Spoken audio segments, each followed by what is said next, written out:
Good afternoon and welcome to Richardson Stadium in Kingston, Ontario for Gaels football on OUA TV.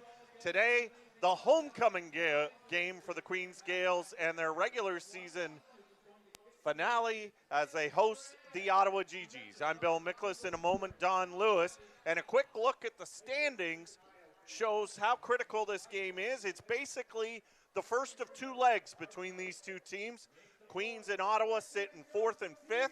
Winner of this game this afternoon will host the other one in next Saturday's quarterfinals. Atop the division, atop the conference, Western and Laurier are playing in London right now. That's for 1st and 2nd. Carleton and Guelph kicking off right now. That's for 6th and 7th. The only sure playoff spot is 3rd place to Windsor. They cannot move no matter what happens in their game against York. Bring in Don Lewis. And Don, a look at our keys to the game. And really, these are two very similar teams, hence the reason they're in 4th and 5th. Exactly. You talk about they faced off a lot over the last couple of years in the regular season. You go back the first year after the COVID break. Obviously, there was the home and home. They faced off in the playoffs. Last year, regular season, they faced off in the playoffs again. As you said, this is the battle for home field advantage as we take a look at who's going to host next weekend in the OU quarter. You have the two least penalized teams in the OU this year. And having a chance to talk to both of the head coaches earlier this week, they talk about the value of the discipline approach to the game. You also don't want to give up a lot of that hidden yardage. You have two teams, and we'll talk about it as we get into the game. They're both on their, playing their backup quarterbacks. You don't want to put any extra on the quarterback when you're giving up some of those penalties. And then we take a look at the final key, and that these are two kickers, and that, you take a look at for the Gaels, and that, Taylor Mullen last year didn't miss a kick at all, missed a couple earlier in the year, has really got his confidence going as we've gone on through the regular season. And then Campbell Fair, a couple of 55-yarders, the two longest kicks in OU history last year against Laurier and homecoming, earlier this year against Panda.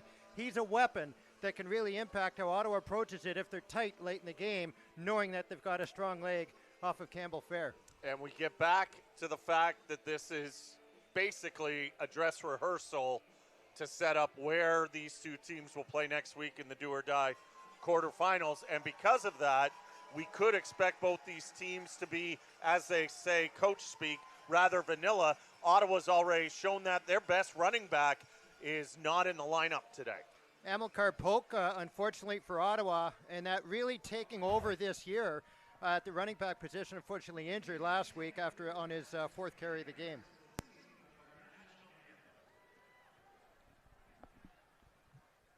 Oh, Canada, our home and native land, true patriot love in all of us command.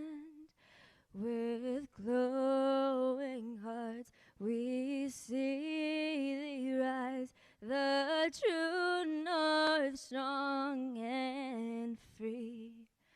From far and wide, oh Canada, we stand on guard for thee. God keep our land glorious and free. Oh Canada, we stand on guard for thee. Oh Canada, we stand on guard for thee. Wonderful rendition of our national anthem. As you mentioned, Donnie, Polk not in the lineup for Ottawa. He got hurt in the game last week, the win over McMaster. a little more than a buck and a half shy of 1,000 yards. Speaking of 1,000 yards, we go over to the Gaels side. Their outstanding tailback, Jared Kaseri, has come on and is going for a record today. Could be with another 122 yards that he will set the all-time single-season rushing record for Gaels running backs right now, held by Mike Giffen. Giffen having 2 of the top 3 seasons for the Gaels running back Ryan Granberg. Right now, the second place total. We'll certainly be monitoring that as the game proceeds here this afternoon. Both teams also with quarterbacks, Donnie, that Testing. weren't penciled in as the starters when the season began. You take a look at Ottawa. Ben Miracle really came on last year. They had really high hopes for him. Gets hurt halfway through the first half of their opening season matchup in the game when they managed to come out on top of Waterloo. And then Ryan Lecandro, formerly here playing with the Gaels, he comes in for the next 3.5 games. He gets hurt. And then it's Josh Jansen. And Jansen has really come on, throwing for over 200 yards in each of his starts. And that, this is a big kid. And that 6'6", and that he's young. They were thinking that he might be the future, but now he certainly is much more of the present as they take a look at how he's going to be under quarterback. And, he's had an opportunity. He comes in really in a cauldron. They go on the road to Western for homecoming, and then they're playing Panda. So, playing in front of almost 35,000 fans your first 2 weeks, and he fared very well in those 2 games and has really come on strongly as he's taken over at the pivot position for the GGs. 2 very opposite quarterbacks. Jansen, very tall, strong, pocket passer. Russell Weir, as we've seen, and you see him on your screen, shorter in stature, but much more mobile. Very much more mobile, and we've seen when he came in at quarterback, we've also seen the impact of the Gaels certainly going with more of that rushing game. But one of the things I found interesting last week with Weir was we're starting to see him get the ball downfield a little bit more. A lot of the plays that we might have seen earlier in the year with Fraken and that. So, interesting to see how he develops this week. So the Gaels won last week in Guelph. That's how this 4-5 matchup got set up to close out the regular season. Gaels lost the toss. Ottawa decided to defer. Gaels want their vaunted defense out on the field first. So they will kick off, defend the south end here at Richardson. Back deep for Ottawa, Suleiman Camara and Charles Aslan to return the Tyler Mullen kickoff, and the regular season finale is underway. Aslan takes it straight ahead, hit as he crosses the 20. We'll get to the 23. Gives us a chance to look at our key players when Ottawa has the football.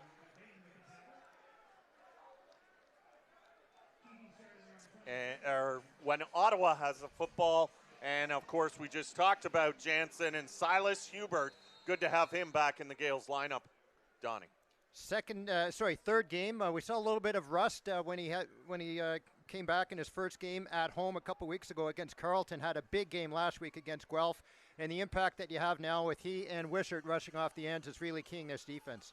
Jansen in the gun, fakes the handoff to Aslan, puts it out in the flat. Wide receiver hitch to Gendron, number 80, the top receiver for the GGs, and he'll pick up about 6, make it 2nd and 4.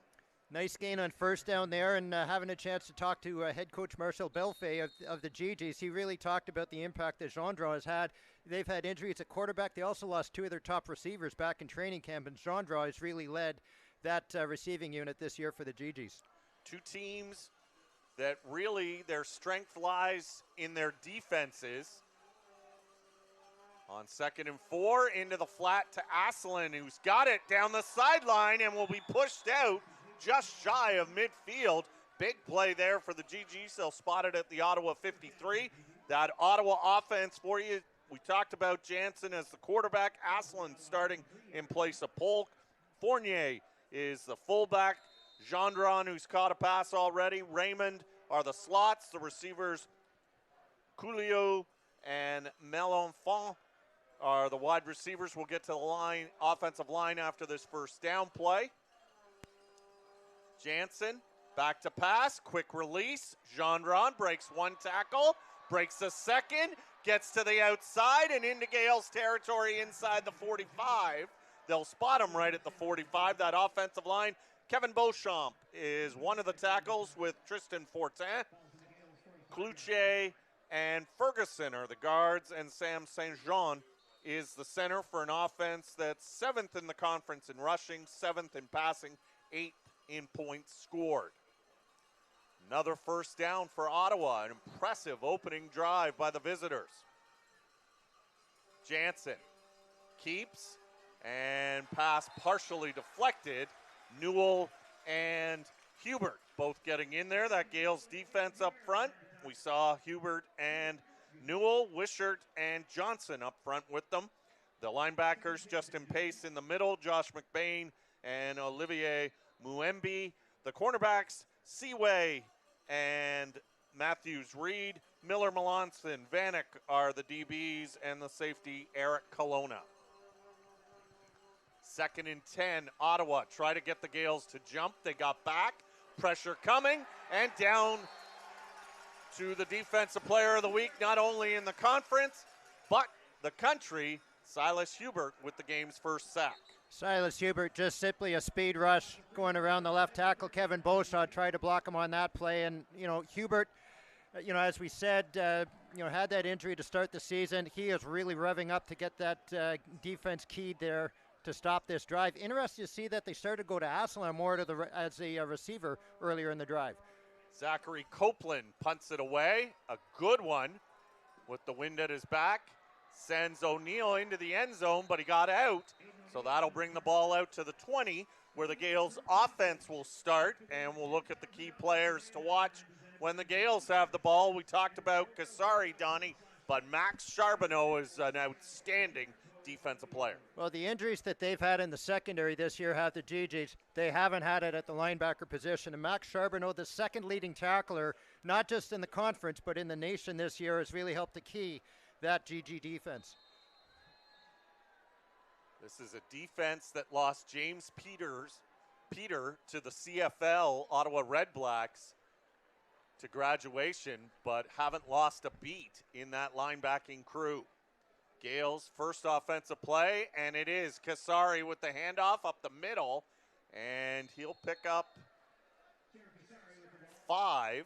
So it'll be 2nd and 5 for the Gaels, who obviously lead the conference in rushing, but 9th in passing. But again, Alex Vrakin being injured, and Jared Kasari stepping up at his tailback spot with production, the reason for those numbers. And Kasari again on 2nd and 5, patiently waits, but he won't get to the 30. Good work by Ottawa to string that out, and they're going to force the Gaels to punt it away on a 2-and-out. Good job done, as you said, Bill, by that GG defense. And, it's one of the things as we're taking a look at the matchups coming in, they've struggled a little bit stopping the run this year. But again, we go back to the impact of that linebacker play stepping up to help force the Gaels into a 2-and-out here.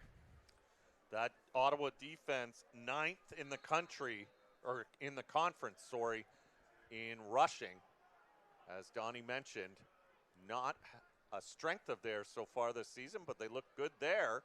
And Aiden Callan gets away a great punt, sends Asselin back to his 35, and he's hit just over the 40, and the GGs will start their second possession at their 42.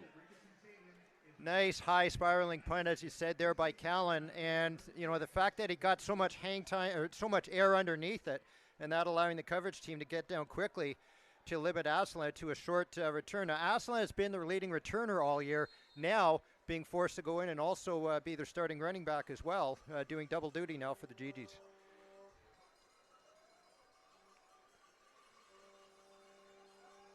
Not a lot of carries, obviously, at the running back spot, as Polk has been carrying the load literally up until early in that game last week, and it's Asselin straight ahead for 5.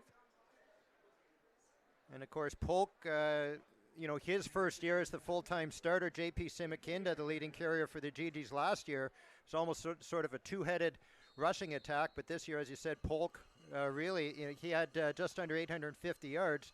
Asselin coming into the game only with 29 yards on the season. 2nd and 5, GGs. Gaels show some pressure. Asselin takes the handoff and runs right into number 47,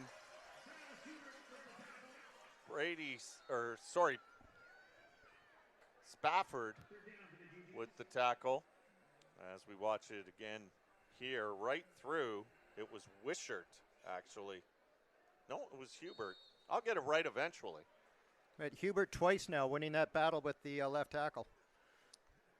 So Copeland for a second time to punt it away. Much better by the Gaels defense on a 2-and-out. Another beaut by Copeland. And O'Neill straight ahead, makes one man miss, and then is brought down by Guima.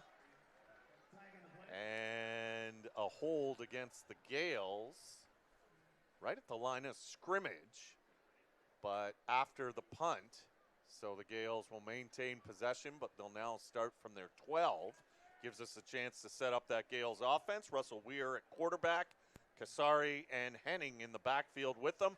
Aiden O'Neill and Nathan Falcone are the slot backs. Benoit Cormier and Josh McLeod, the wide receivers. Up front, it's Brady Henniger and Theo Grant as the tackles. Evan Florin and Logan Thiessen are the guards. Ryan Berta is the center.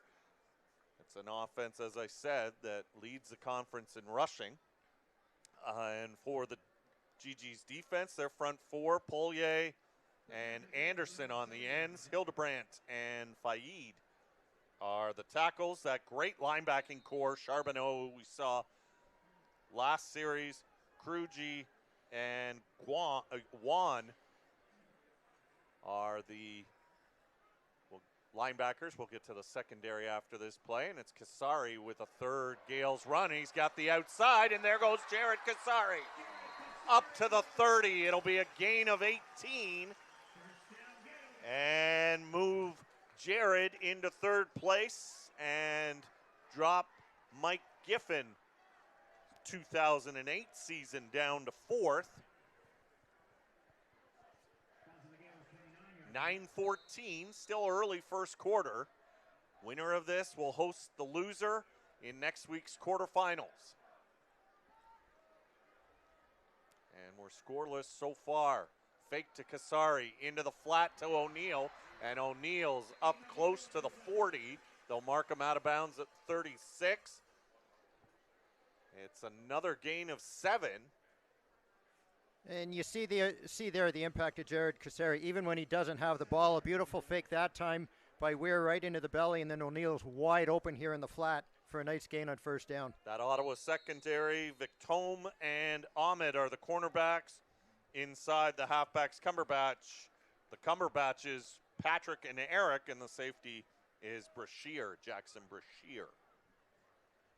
2nd and 3. And this is Anthony Souls, and Souls over the 40, close to the 45. Another first down for Queens. You really see with this sort of two-headed monster, Kasari a little bit more speed, but Anthony Souls very good in between the tackles and really is sort of that finisher down close to the goal line when it's 2nd and short. And also, you know, we saw last week in that Guelph game, a couple, you know, people may be wondering why was Kasari out at the end of the game. It's also the fact that Souls is a great finisher to make sure that the Gaels are able to hold on to it late in that victory. The only knock on Jared this season has been some fumble issues. Weir on 1st and 10, looking downfield. Clean pocket, he'll run and take a hit, but get close to midfield. It's another Gaels first down. Weir that time. Close too. Sorry, Donnie, as they spotted him out of bounds at the 54, so they might have to measure this. Nice job. You can see here Weir taking a look to the left side of the Gaels formation, looking towards McLeod or Falcone. Nothing there. And then using his speed, as we talked about. That's that difference that he has maybe as compared to Alex Vraken, able to get outside quickly and get up close to first down yardage. It looks like the way the sticks are positioned that he might just be shy of the first down, but they're going to bring the sticks all the way across for the measurement. It's right in front of the Ottawa bench. Again, this the final day of the OUA regular season. Only 3rd place is locked in terms of playoff positioning. And Donnie will be providing updates as the day goes on, as the battle for first and the battle for 6, and also the battle for the 7th and final playoff spot. Waterloo with a chance if Guelph loses at Carleton and Waterloo beats Toronto. And Guelph actually right now have a slim 1-0 lead up in Ottawa against Carleton. And the first major of the afternoon down in London in the battle for first place. Western up 7-0 early against the Laurier Golden Hawks. And it is a first down for the Gaels. And, of course, the critical part about first place, not only home field advantage throughout the playoffs as long as you win, but the all-important bye next weekend. The winner of that game will not play next week. There'd be 3 quarterfinals. One would be at Western. One would either be at Queens here at Richardson or in Ottawa. And the other would be at the loser of that game in London. Kasari, outside right side again, cuts up. This will come back. It looks like a hold called on Florin, who was trying to lead the way, and I think he just made a little bit of a tug, and that'll move the Gaels back to 1st and 20.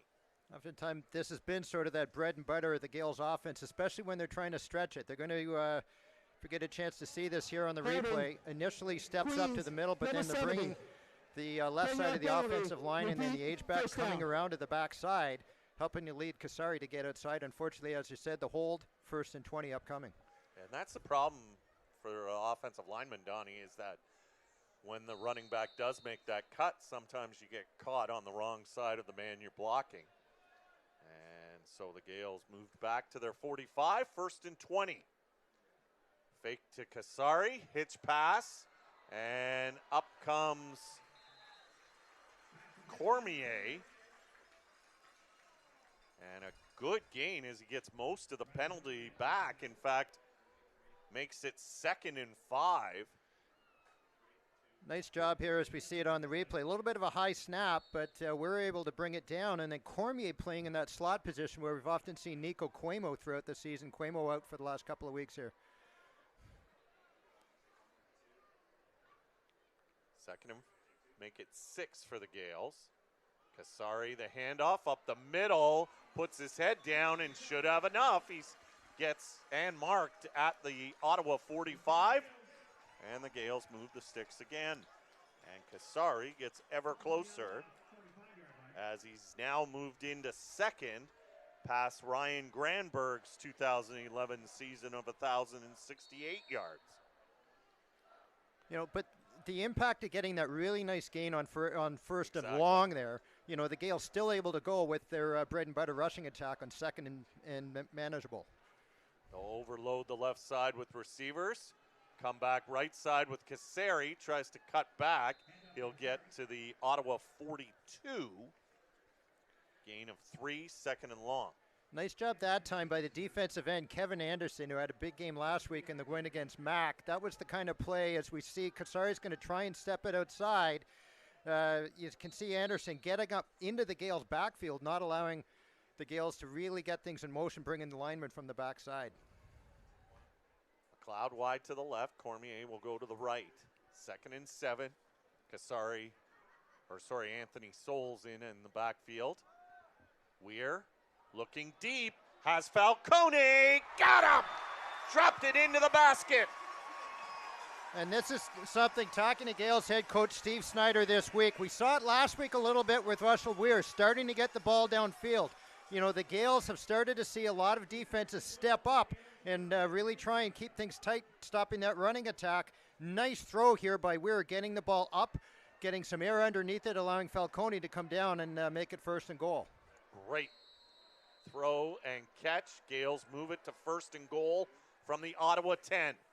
First real threat of this game as we're past the midway point of the first quarter.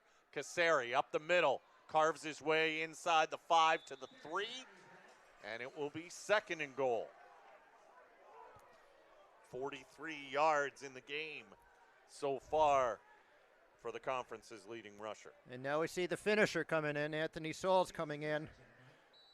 Along with an extra H-back in there right now is James Preston. Souls in behind Weir now steps to his right. From the 3, Souls up the middle. Great blitz from the corner by Victome. And he makes the tackle. See if the Gaels go for it on 3rd and goal. Close to no gain. Watch here on the replay. Souls has it. And then just a tremendous play. Victome using his speed coming off the edge. Looks like Gaels are going to go for it. And they'll leave Souls in. 2 receivers to either side.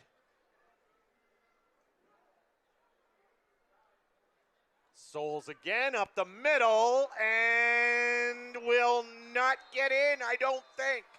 A great stand by the GGs. They'll have a long field to go, but it's still scoreless. Indeed, in this battle for who gets home field, and it's also to start to make some statements as you start to take a look forward at what some of the matchups are going to look like next week. And that, as we see it here on the replay, initially a bit of a hole, but then the defensive tackle coming up, making a nice play there is Riley Hildebrandt getting in to hit Souls at about the 2-yard line, and then the rest of the GG defense coming in to make sure they wrap them up to limit getting into the end zone there. 3:56 time left first quarter. First real offensive threat of the game by the Gaels. Great drive that started at their 12.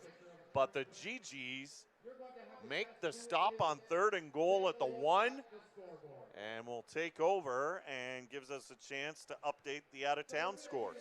So Guelph have added a safety. They're up now 3-0 on Carleton. Again, if Guelph win, they're in. If they lose, they could be out if Waterloo were to beat Toronto. However, in Toronto right now, the Varsity Blues a 7-0 lead on the Waterloo Warriors. And it remains 7-0 Western up on top of the Laurier Golden Hawks. And of course, last week in the matchup between Waterloo and Carleton, Carleton came from way down in the second half and beat the Warriors on a last play of the game rouge. And that's why Waterloo needs to beat Toronto. And Brandon Forcier, and that had the game-tying field goal under a couple of minutes. Carleton managed to get the ball back, and then Forcier, we've seen this sometimes when kickers try and be too cute trying to get it through the uprights. He knew that as a tie game, he just had to put it through the end zone. He did that, allowing Carleton to ensure that they would be into the playoffs this year in the OU. So they locked up their playoff spot. Guelph, because they lost to Waterloo in the opening week of the season, has to win or have Waterloo lose to get into the playoffs for next week. So 1st and 10 Ottawa after their big defensive stand from their 1-yard line. Asselin straight ahead for 2. And even if Ottawa gives up a safety here in the end, Donnie, it still saves them some points. 2 is much better than 7. Yeah. And at that time, it was Justin Pace coming up to help finish off Asselin as we see Pace coming off for this 2nd and long play. Eric Colonna coming in. Darian Newell doing a nice job once again, stepping up to force that play back into the middle. So extra DB comes in for the Gaels on 2nd and 8. Ball spotted at the Ottawa 3. Jansen from his end zone. Good pocket, fires over the middle, and Gendron can't make the catch. Looked like Kelowna might have tugged him a bit on the back, but no call. I guess the ruling being it was uncatchable. And it will be 3rd down, and we'll see if Copeland concedes the safety. So we see on the replay here, nice time though by the GG offensive line. Jansen stepping in, and you can see that tug there, and that it's tough, certainly if you're from a GG perspective, to wonder why that was not called for a penalty there. Now, I mean, I think Gendron sold it a little bit, but there was definitely a pull by Kelowna. It's Jansen in at quarterback, and so he will do the kneeling. And there's the safety with 2:50 left in the first quarter. And the Gaels strike first, and will start their next drive from their 35. So in that win last week over Mac, GG's coming up with a couple of safeties. And that, unfortunately for them this time, they gave up the first 2 points of this half. And Marcel Belfay, head coach of the Ottawa GG's, talking to the officials. as we get this 1st and 10 going from the Gaels 35, but wondering why a pass interference was not called on that play. That would have given them the 1st down and helped to get them out of the shadow with their own goalposts. I understand the no call, but certainly the Ottawa head coach wants it in the minds of the officials as this game goes on. 1st and 10, Weir quickly to Ashby Jacobs. It'll be a short pickup of 2 or 3. It'll be 2nd and long for the Gaels. We've seen Ashby Jacobs start to come on at that receiver position for the Gaels. It didn't start at the beginning of the year, but he's had a few nice games over the last 3 or 4 matchups.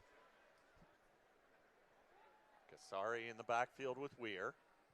Weir looks to his right. Now brings it down. Thinks about running. Will breaks 1 tackle.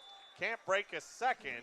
Good hustle by Hildebrandt of the GGs. It'll be 3rd and short, right in front of head coach Steve Snyder. And is he leaving the offense on there? Nope. He'll send Callan in the punting unit. And the Gaels will kick it away. 1:54 time left 1st quarter. Eric Cumberbatch, the boundary side halfback, doing a nice job on that play, forcing Weir back into the middle to where Hildebrandt finished him off. And I think the strength of the Gaels and their defense, you don't want to be giving Ottawa any additional field position. Callan just gets it away. Tried to feign some contact. It was almost blocked. Then it's bobbled by Aslan, who then takes a big shot from Grabel. A lot of things happening on that punt. In the end, the GGs will start from their 26. A nice rush done that time by the GG special teams unit, getting some pressure on Callan as we see him get the ball away. He had his leg came down before he got contacted, and then Aslan almost fumbling it back over to the Gaels there. He bounced in front of him. That's, as a returner, you want to try and ideally make sure that you get under it. Don't let it bounce, because then potentially have what almost happened to him there with fumbling the ball back over to the Gaels. Approaching the last minute of the 1st quarter, Jansen fakes, rolls to his right, and just throws it into the turf. No receivers there. The man beside me is wondering why no intentional grounding, but no call. It got across the line of scrimmage, and I believe that's all Jansen had to do. Good work by the Gaels not to fall for the fake. It's 2nd and 10. I was also going to say good work by the officials there that time. Henry Chu taking a look at the side judge here to say, did it get across the line of scrimmage? Yes, it did. So, pressure applied that time by Mwembe, but again, now 2nd and long for the GGs.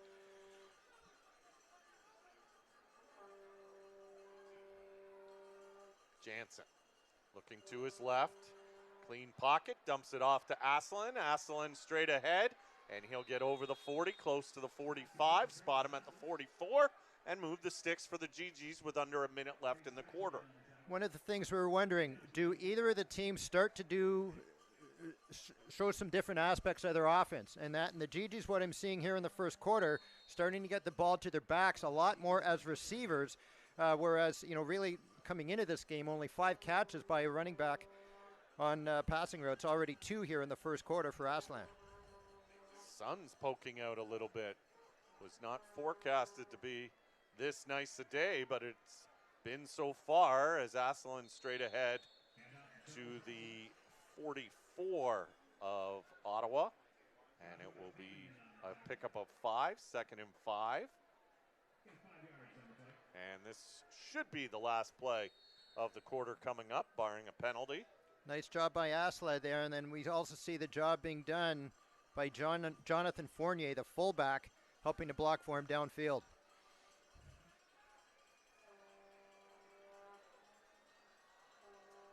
Jansen on 2nd and 5. Again, Aslan up the middle. This time gets drilled by Pace at the 45. He'll be short of the 1st down by 4, and that'll do it for the 1st quarter. Gaels lead on a safety, 2-0. We're back with the 2nd quarter after this.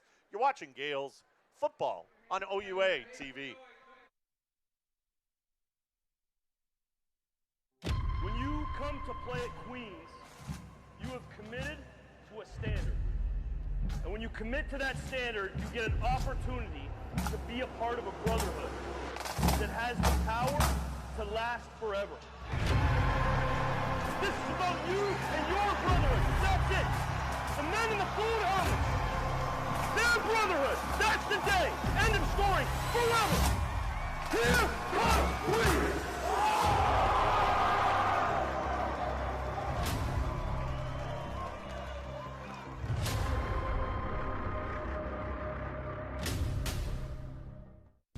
Welcome back to Richardson Stadium. Bill Miklas, Don Lewis, our entire crew. Gaels football on OUA TV. Final day of the OUA regular season. One of 4 games going on right now in the conference. Western now on top 13-0 over Laurier as they move into the second quarter in London.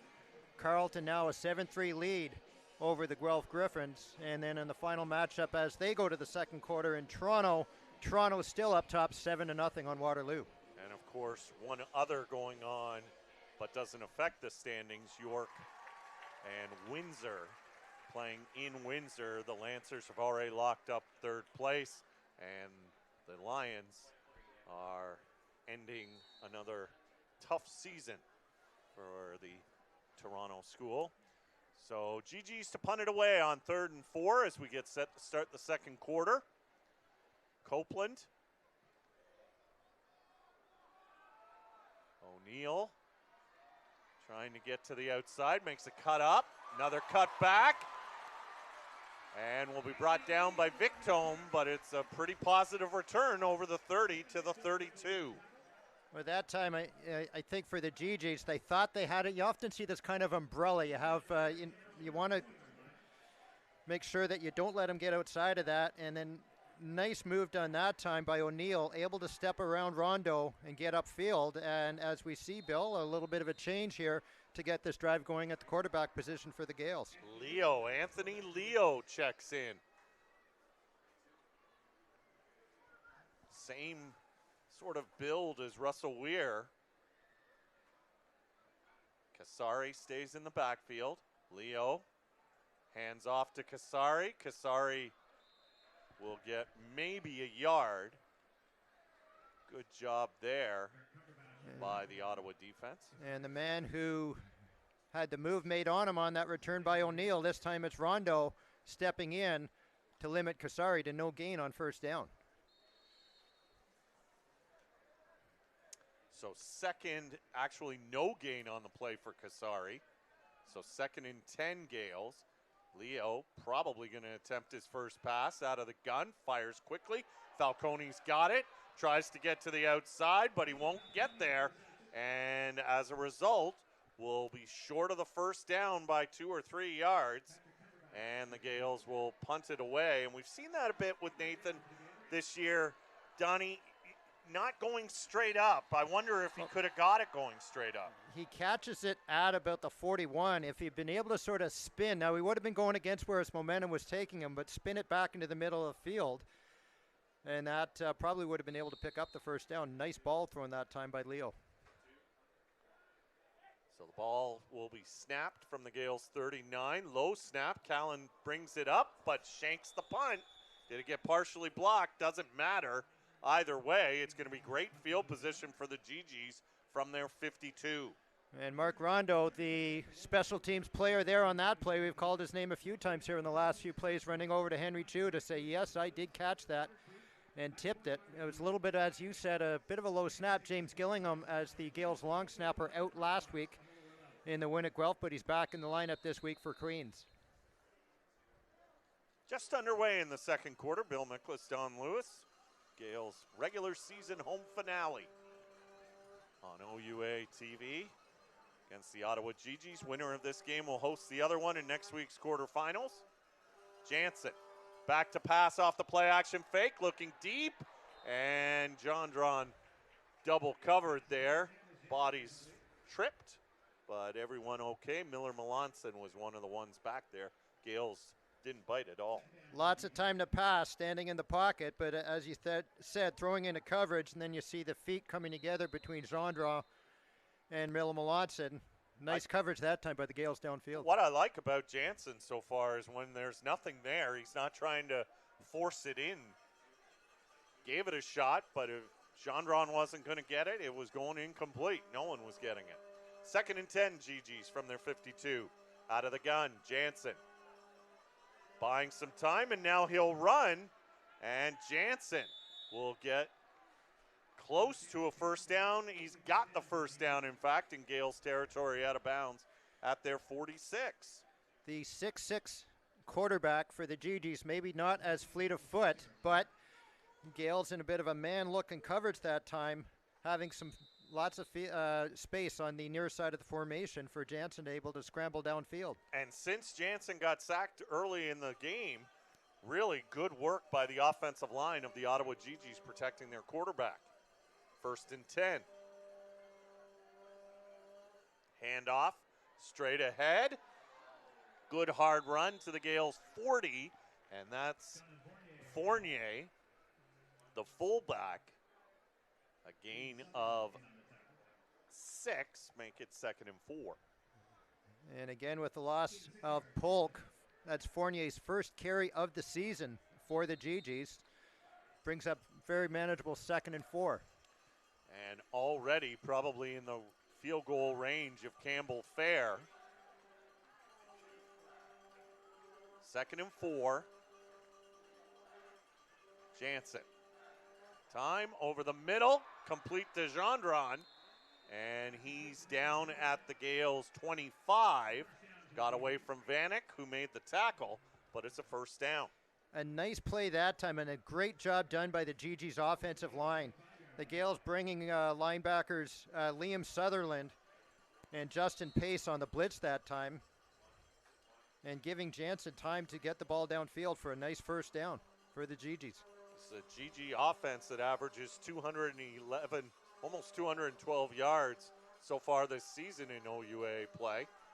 Handoff, cutting it back, and another positive run, this one by Camara, as it's running back by committee by the GGs with no Polk in the lineup, and it's another Ottawa first down to the Gaels 15. You see a nice formation that time. The GG's bringing all the receivers to the left side of the formation, and then Camara, they run him backside with a little bit of a counter look, and he's a young man that head coach Marcel Belfay said had a little bit of a different skill set than Gendron does, somebody that they might have been looking forward to using next year. With the injury to Polk, he gets a chance to come in and show the GG's coaches what he can do as well. 1st and 10, Camara again, and this time Darian Newell had just checked in, and down goes Camara, and he'll lose yards on this one, 3. It'll be 2nd and 13.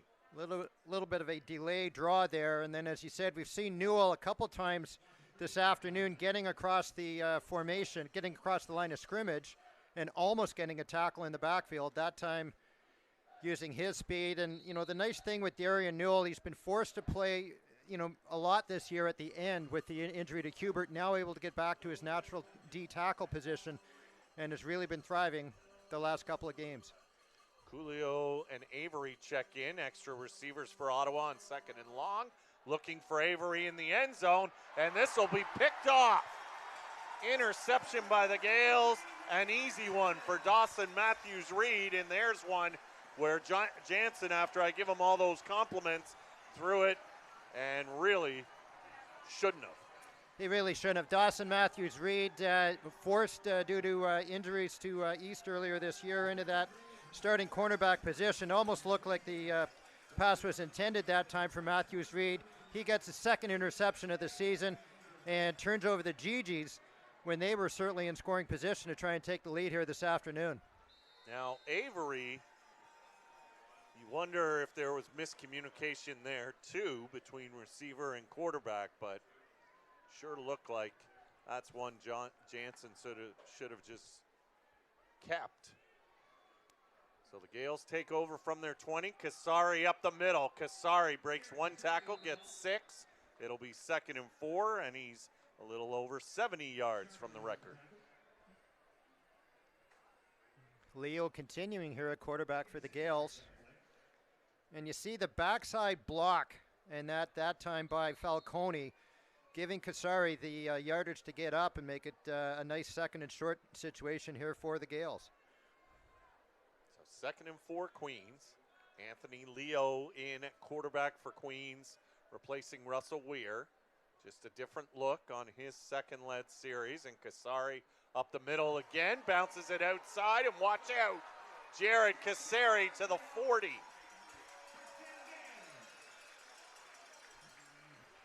And a nice 14-yard gain on that play. Again, though, we're seeing the GGs doing a nice job when the Gaels are trying to go right up the middle to limit any gains there, but then Kasari, as you see, Henning just walling things off, uses his speed to get outside. And that's one of those situations, Donnie, almost, where the blockers kept up what they were doing, and it kept the scrum and allowed Kasari to bounce it outside. 1st and 10 Gaels from their 40, play action fake, hitch pass, caught, and taken ahead for 5 by Ashby Jacobs. As we said, it's been this hitch out to the right side of the formation is we've seen a lot from the Gaels, no matter who's been at quarterback, be it Freakin, Weir, or in this case, Leo. And nice job again blocking downfield. You see Falcone, and then getting out on the pass route, helping to block there is the Gaels' right tackle, Theo Grant. Just past the midway point in the second quarter, Gaels leading 2-0. 2nd and 5. Kasari bounces it outside into Ottawa territory to the 52, and just there's the patient running of Jared Kasari. And just simply reading the block of Liam Henning.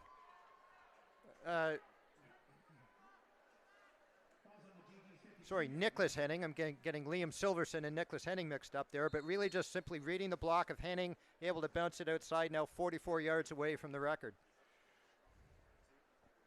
Souls checks in for Kasari.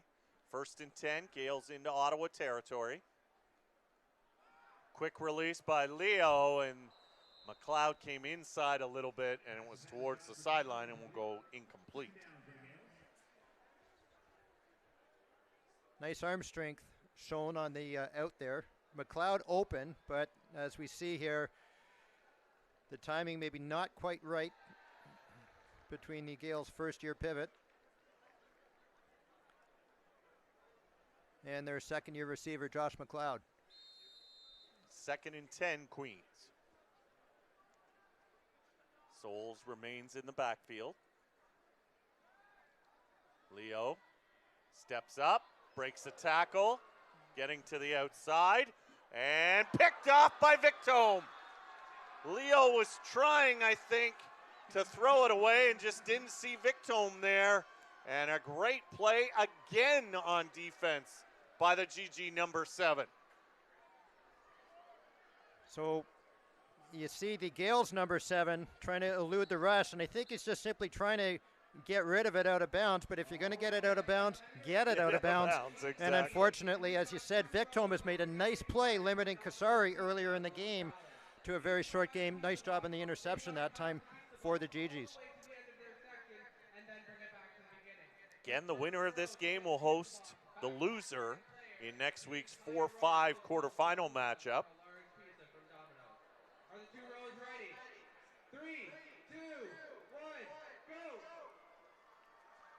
And updating things out of town, Western looking to win the OU regular season once again as they're up 17 to nothing, 6.5 minutes to go in the second quarter in London. Carleton still up 10-3, about 9 minutes and change left to go in Ottawa.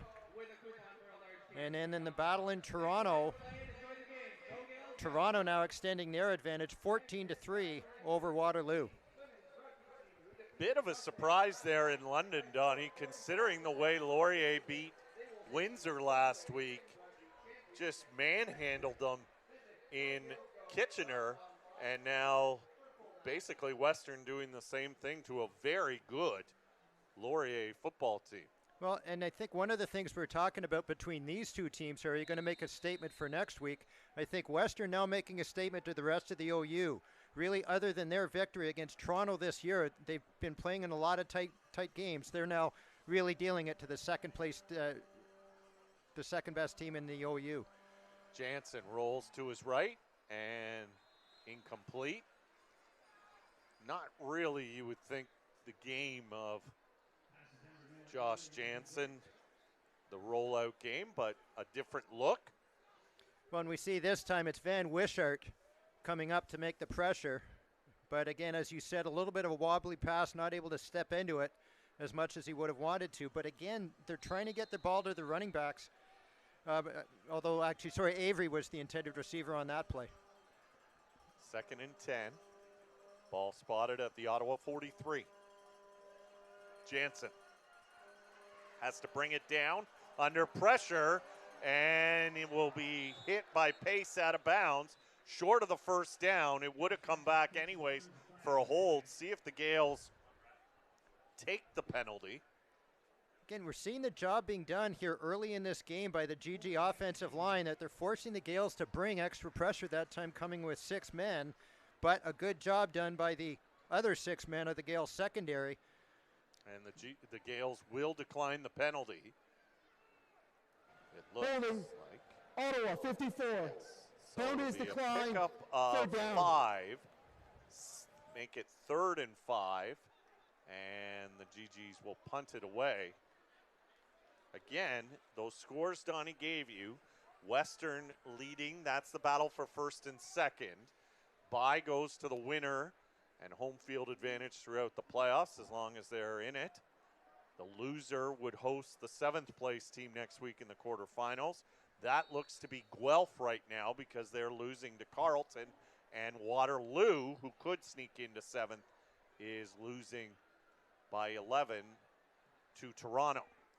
Kicked by Copeland and scooped up by O'Neill. Much better coverage this time by the GGs, but credit the punter on that one too for getting it close to the sideline. Exactly. I was just going to say the same thing, is that anytime that punter can get it, as we say, outside the numbers, and once again we see Rondo downfield quickly along with Charbonneau on that play.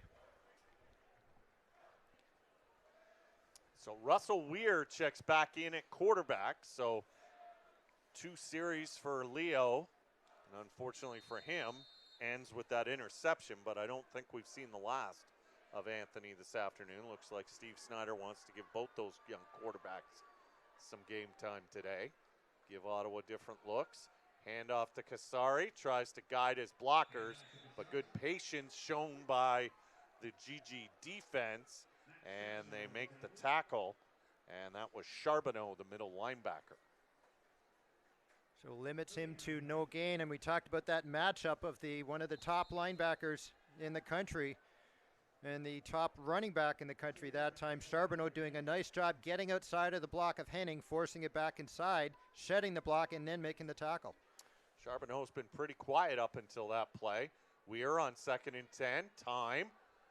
Brings it down. Wanted to scramble to his right. Good job by the GGs. And they're going to call roughing the passer here. I wondered about it. It was a hit by Guan, Emmanuel Guan, number 8, and it did look like it got Russell up near the face. And Weir is a little bit gimpy, and let's watch the hit, Don. Well, you see the job done here by Weir scrambling. He didn't see any receivers open on the near side, and then he scrambled far side. The ball is released just after it comes out of the screen. Weir takes the hit. The ball was released, though. But it is a roughing the passer call. It'll move it up to the 40. Weir, as Donnie pointed out, was hobbling. Still is a bit, but he'll stay in. 1st and 10 Gaels. Well, we talked about one of our keys, was those penalties there, allowing the Gaels to extend the drive when they would have had them off the field. And again, as Donnie mentioned at the beginning of the game, these are 2 of the least penalized teams in the conference. Kasari bounces off 1 tackle but won't go much further. Good swarming defense by the GGs, and another no gain for the conference's leading rusher, who stays 44 yards behind the Gaels single season record as we go under 4 minutes left in the first half. Souls comes in, 2nd and 10.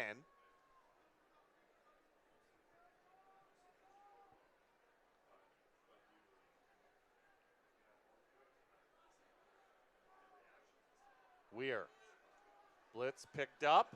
He'll bounce to the outside, get away, throw it to McLeod, and he couldn't bring it in. Would have been short of the first down anyways. And the Gaels will be forced to punt. Gigi's rushing 4 men that time, getting some initial pressure on Weir. As we'll see it here on the replay, he's able to get away from the pressure that time of Fide, but then overthrowing McLeod on the reception. And nice job done here by the Gigis this afternoon, really limiting the Gaels. Just the 2-0 lead. We said these are two teams that are dominated by their respective defenses, and we're seeing that in this 2-0 game. As Asselin brings the punt over his 45 to the 47. And Donnie, we've got some updates on our out-of-town scores. So Guelph now tying that matchup up in Carleton, 10-10. Again, if Guelph wins, then both Guelph and Carleton move on to next week as things remain the same in Toronto, 14-3. Toronto up on Waterloo. Waterloo would need that Guelph loss, and then the win over. They'd have to come back and beat the Varsity Blues. Really, Waterloo, unless Waterloo wins, Carleton, Guelph are into the playoffs, and right now things do not look good for the Warriors. Handoff to Asselin on first down, and he'll get to the Ottawa 53, and it will be a gain of 7, 2nd and 3. The Mustangs adding another touchdown in London, 24-0. We see this kind of delay look. They've done a couple of times here this afternoon, and that time Aslan making a nice move, stepping inside of the tackle of Miller Melanson to make it 2nd and 4. 3-minute warning given with 2:45 officially left on the clock for the first half. Both teams have both their timeouts. That's a shocker going on in London. Again, Laurier undefeated going into that game, but the Mustangs showing the conference why they haven't lost in a couple of years to anyone. Jansen over the middle. Tough catch made by Avery as he took a hit, and he'll go to the sideline, but great concentration by Noah Avery as it moves the ball to the Gaels 45. You can see Avery taking the hit from Eric Colonna, and we talk about, you talked about it earlier, the Gigis now get into this part of the field. Really, once they get to about the Gaels 45, you're now in Campbell Fair's field goal range to take the lead here on Queens. Hand off to Asselin, up the middle. Asselin still fighting ahead. He'll be close to a first down, short by a yard. It'll be 2nd and 1. Clock stops for a second with 2:02. Campbell Fair hit a 55-yarder on the last play of the game a couple of weeks ago in the Panda game to give the Gigis the win over the crosstown rival Carleton Ravens, so they're definitely in his range. Jansen goes off on 2nd and short, and in comes the backup, Mahler, number 14. As the Gigis just maul their way forward to pick up the first down on that play. Look at you with the word play. So Jansen will return. And the Gigis not having to use a timeout yet. Clock runs, 1:47 and counting left first half. Again, Gaels in 4th, Gigis in 5th, but they're tied for 4th. And the winner of this game will host the loser in next week's quarterfinals. Asselin, and this time he'll get to the 30, gain of 2. Darian Newell, again, we see he's got such quick initial motion off the running in from his defensive tackle position, sheds the block, gets across, tackles Aslan before he can get his momentum going downfield. Neither team using a timeout. So the Gigis want to leave the Gaels as little time as they can, no matter what points they get out of this, and they're definitely in field goal range on 2nd and 8 from the 30. Pass into the flat to Asselin, gets a couple of good blocks, and Asselin will have another first down close to the Gaels 15. Nice setup on the wide side of the formation. The GGs with 3 receivers out to the right. And then Avery and Kerwin Geese doing a nice job blocking downfield. As you can see, Avery blocking against the Gaels middle linebacker Justin Pace. And then Asselin using his shifty moves to get into a nice end of the field here for the GGs. Ball spotted at the Gaels 17. 1st and 10, Ottawa. Jansen will hand off to Asselin. Asselin gets to the 15, no further. Under a minute left. Still no timeout from either sideline. And it will be 2nd, and they'll actually say he only got as far as the 16, so 2nd and 9. Gaels bring back in defensive backs. Take out a couple of the bigger bodies as the GGs bring in receivers. Mwembe late in coming off, but does get off. Gaels jump but get back. Jansen. Again, good protection over the middle. Intercepted, and a beautiful interception by Keegan Vanek. The second time this afternoon, Jansen,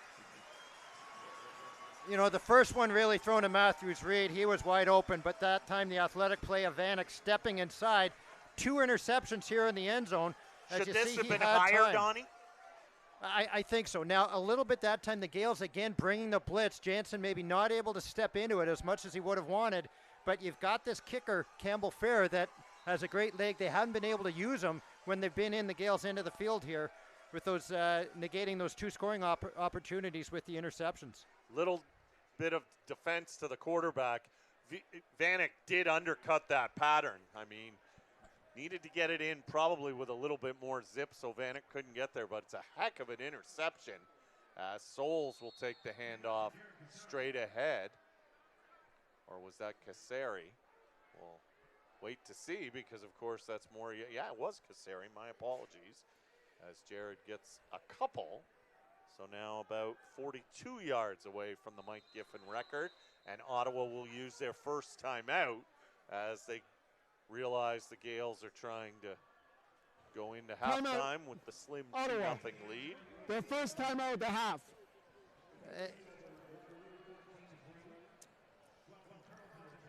Western still up 24-0 on Laurier. I was just starting to say that, you know, we've seen these huge yardage games out of Kasseri.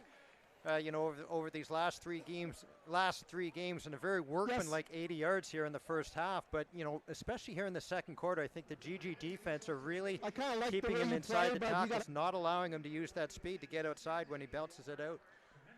And not only that, Donnie, but with his patience as a runner, you also don't want to overshoot spots because he's waiting for that. There's a couple of big runs today. He sort of bounced it out to the outside because they lost their contain. You know, so credit Kevin Anderson, I think, especially on this side of the formation. We've called his name a couple times going up against Henning to force it back inside. So it'll be 2nd and 8 Gaels. Clock will start on the snap. 25.2 seconds left. You would expect the GGs to use their second timeout if it was a run. It is. Kasseri with that patience. Almost for a first down. He'll be shy of a yard. The Gaels don't seem to be hesitating. Ottawa will use their second timeout. Stops the clock with 19 seconds left and see if maybe the Gaels go for it. Because it is just 3rd and 1, and that you'd expect if they do, they might bring Souls in. That time, we see both H-backs coming from the backside, Silverson and Henning.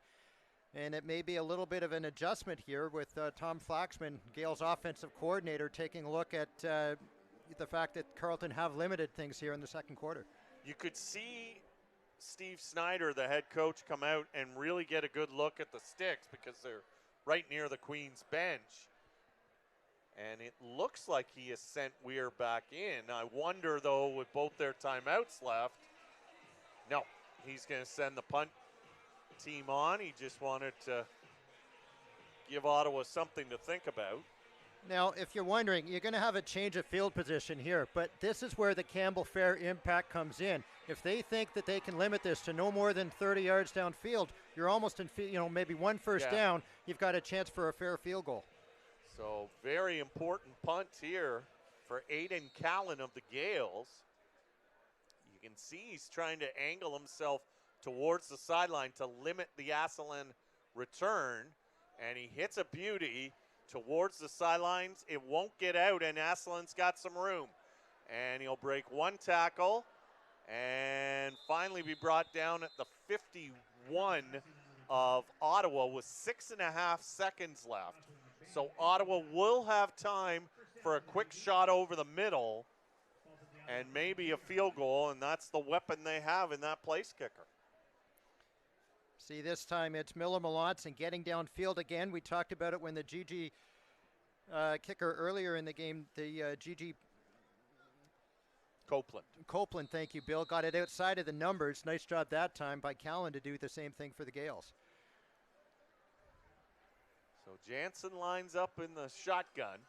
No question he's going to try and get it over the middle. Probably the 45 is where they're looking. Jansen under pressure dumps it off to Asselin, but Asselin does get down, and there should be time left on the clock. Because I looked at it when the whistle went, there was about 2.2 or 3 seconds. It is a first down, and the referee, Henry Chu, this is the right call, is going to give Ottawa one last play. You almost, and it's hard if you're the Gaels, but if you just let them run a little bit more. And now the Gaels will call one of their timeouts just to make Campbell think about it. It will be, he's got his tee set up about just shy of the 54 of Queens. So we'll make it a 54-yard field goal. And the wind is certainly coming out of the west. Oftentimes this time of the year it really comes off the lake out of the south, but almost a bit of a cross breeze here that he's going to be kicking through. Vanek going back into the end zone in case there's a miss. Mahler is the holder. The long snapper is Pelto. From 54 yards to give Ottawa a halftime lead. He's made a 55-yarder this year. He's got the distance, but it's wide right, and Vanek will bring it out of the end zone. And watch out if you're the GGs. Vanek looks for a block, gets it, and will no, he stayed on his feet, but gets dragged down in Ottawa territory. An exciting way to end the first half, but the Gaels will hang on to their 2-0 lead. We're back with the second half in a bit. You're watching Gaels football on OUA TV.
Where exceptional student athletes are born, where records are broken, where great plays are made, where school colors ignite passion, where champions prevail, where tradition is celebrated.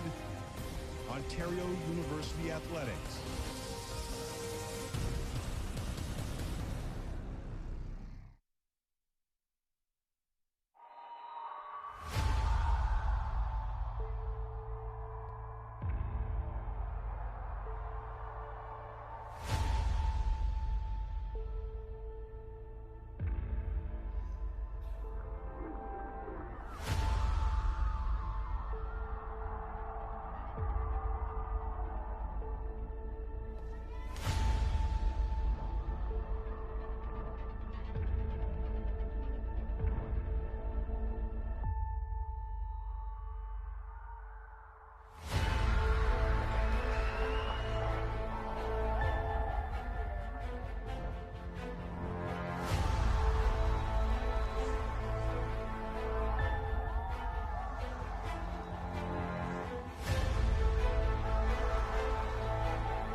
The most successful people in life share one thing in common.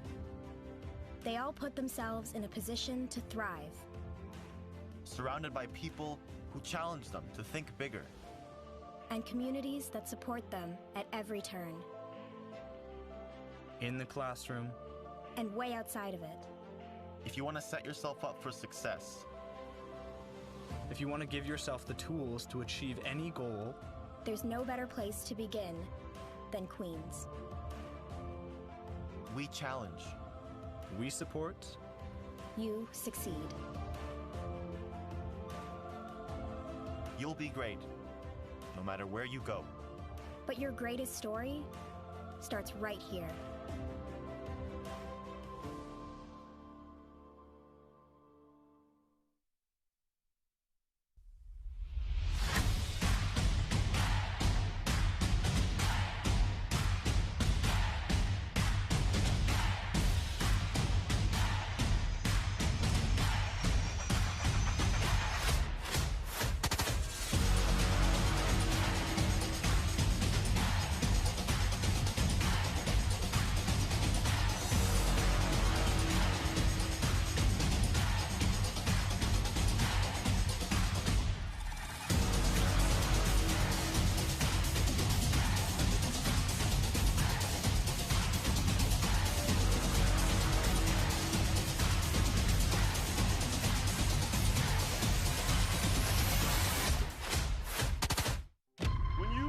To play at Queens, you have committed to a standard.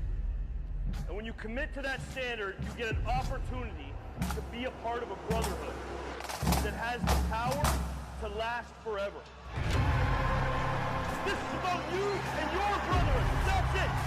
The men in the blue helmets, their brotherhood. That's the day. End of story. Forever. Here come Queens.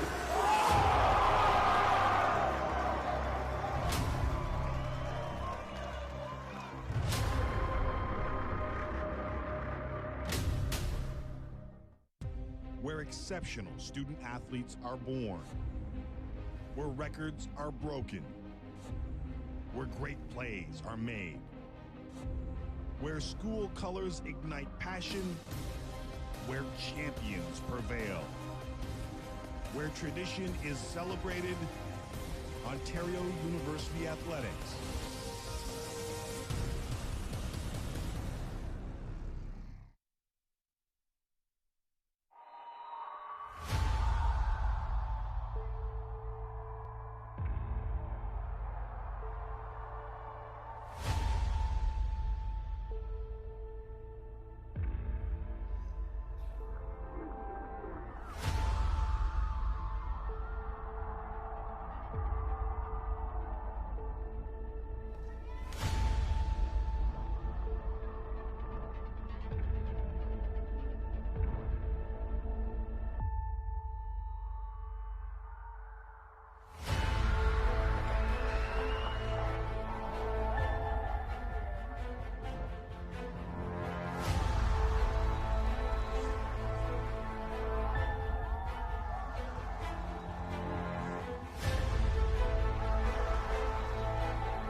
The most successful people in life share one thing in common.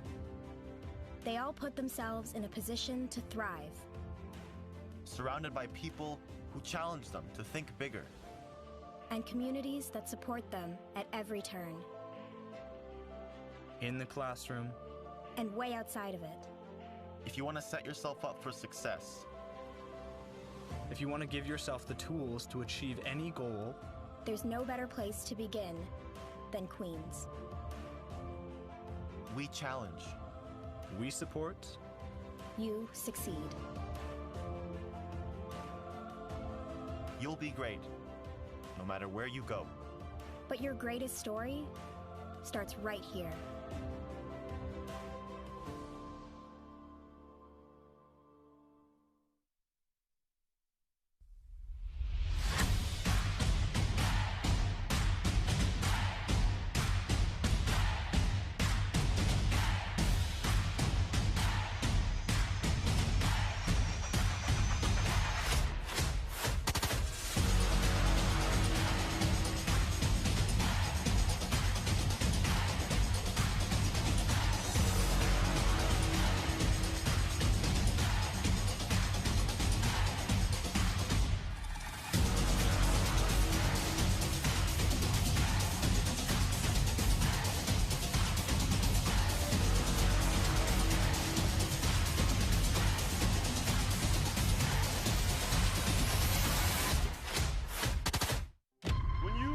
To play at Queens, you have committed to a standard. And when you commit to that standard, you get an opportunity to be a part of a brotherhood that has the power to last forever. This is about you and your brotherhood. That's it. The men in the blue helmets, their brotherhood. That's the day. End of story. Forever. Here come Queens!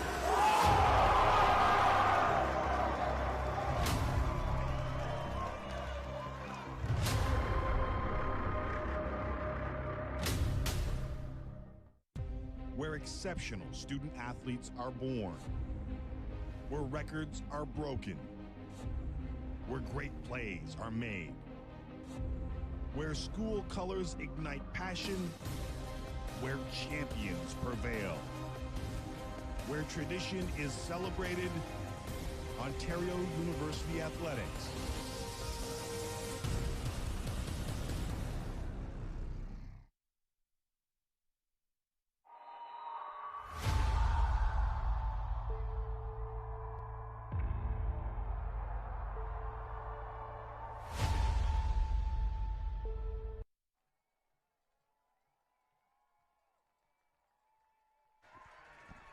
To Richardson Stadium in Kingston, Ontario.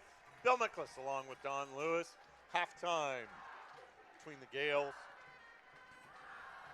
and the Ottawa GGs. Gaels leading courtesy of a safety late in the first quarter, 2-0 over the GGs. And a look at the OUA standings shows the Gaels and GGs came into today tied for 4th and 5th. Winner of this game will host the other one in next week's quarterfinal game. So right now, if this score held, Queens would host Ottawa in a rematch. Out of town, Western and Laurier. That one, Donnie, 27-0. So for Western, so they would finish in first. If that holds up, Laurier would fall to second and would have to play either Guelph or Waterloo. Carleton leads Guelph 13-10 at halftime. So Carleton, if that score held up, and Waterloo trailing 14-9 at halftime at Toronto. So if those scores held up, Waterloo would miss the playoffs. Guelph would be in 7th, go to Laurier. Carleton in 6th would go to Windsor. And Queens would host Ottawa, but we still have a half of football in each of those games to determine that. But Don, let's look at our keys to the game and judge them through a half of football. I talk about these, familiar foes, and oftentimes in the past, these two teams have put up, some pretty big numbers offensively, and we've seen certainly from the GG's perspective here this afternoon, a couple of those interceptions when they've been in position to take the lead, and then that missed field goal when they finally get fair on from just inside 54 yards. But I'm really impressed with the job this GG's defense in particular have done here this afternoon. And, really, yes, Jared Kasari has done a good job here. As we take a look at the penalty aspect of it, the Gaels had that one unnecessary roughness that went against the GG's on the late hit on Russell Weir. allowed the Gaels to pick up an extra first down and extend a drive on that play. I think on that drive, the GGs would have had a chance almost maybe to force the Gaels into a safety situation. The Gaels get out of the shadow of their end zone. There haven't been many penalties. The Gaels got called for a holding, so they've stayed with, again, these two teams, the top two in least penalized teams in the conference. And then when you take a look at the special team aspect, we talked about the fact that the GG's getting one chance to get fair on the field for a kick there. I think part of it has been the job the punters have both done here, both Pelto and Callan for the Pelto for the Copeland, sorry, Pelto the long snapper for Ottawa, and that. But they've done a really nice job getting the ball to the sideline, not allowing both Aslan and then O'Neill. Aslan for the GGs, O'Neill, of course, for the Gaels, able to get some nice return yardage going downfield there. Okay, and then we had our key matchups when each team had the ball. When the Gaels had the ball, of course, Jared Kasseri closing in on the Mike Giffen record. Max Charbonneau, pretty quiet, but made a couple of nice plays. I think we've seen the job done, especially in the second quarter. Charbonneau and then the defensive end in the formation there for the GGs. Kevin Anderson doing a nice job forcing Kasseri back inside. However, Kasseri has done, he's got over 80 yards here in the first half, needs 35 more for the record. And that, so yes, the Gaels are winning that battle, but they need to try and get the running game going a little bit more here in the second half. And the other matchup, Josh Jansen, really, those two picks, probably the biggest story of the first half. 7 of 13 for 94 yards, doing a nice job, I think. Probably more so we've seen the GGs, instead of getting their receivers distributing the ball, especially to Aslan out of the backfield, and that. But Hubert, is starting to have an impact, and that he's had a couple tackles for loss, also that one sack that he had, getting some pressure. But as you said, those two interceptions, and that negating what would have been, they were deep in the Gaels' end zone, end of the field on both of those. To me, Silas Hubert's impact on this Gaels defense is how he opens it up, don't you think, for Darian Newell, who's really come on in this. It was probably their best defensive player in the first half. Exactly. Newell is so quick off the ball, and when he's allowed to kind of focus just from sort of that defensive tackle position, he's been playing inside and playing outside until Hubert has come back, and it really gets the Gaels back to what they want to have with that front four. Or sometimes when they go more into bring the extra DB, and they do that three down lineman with Wishart and Hubert on the outside. So again, the GGs won the toss to start the game and deferred, and it looks like the GGs are giving the Gaels the ball to open the second half, the way Eric Colonna was pointing, but we'll wait for confirmation on the kickoff. But again, Gaels leading 2-0. If they win, they host Ottawa next week in the 4-5 quarterfinal matchup. The GGs come back to win, that game would be in Ottawa. Again, the wind right now, not a huge advantage because it's really more coming out of the west. If it is going towards one end zone, it is going towards the end zone where the Gaels are going to be defending in this third quarter. Although now, as we say it, they're twisting around the other way. Ottawa's given them the wind and the ball, and they want to make sure they've got the wind for the fourth quarter. But again, it's a funny game, Donnie, because these two teams play each other to start next week in the playoffs. That's guaranteed. So it will be Copeland to do the kickoff duties. Fair, the place kicker, Copeland, the punter. But it's Zachary that will get us started here in the second half. High kick. And Vanek takes it right from his goal line. Goes right up the middle and will be brought down at the 30, but a good return. And the Gaels offense will come out. The officials for today's game didn't give them their couple of seconds of fame in the first half. Henry Chews, our referee.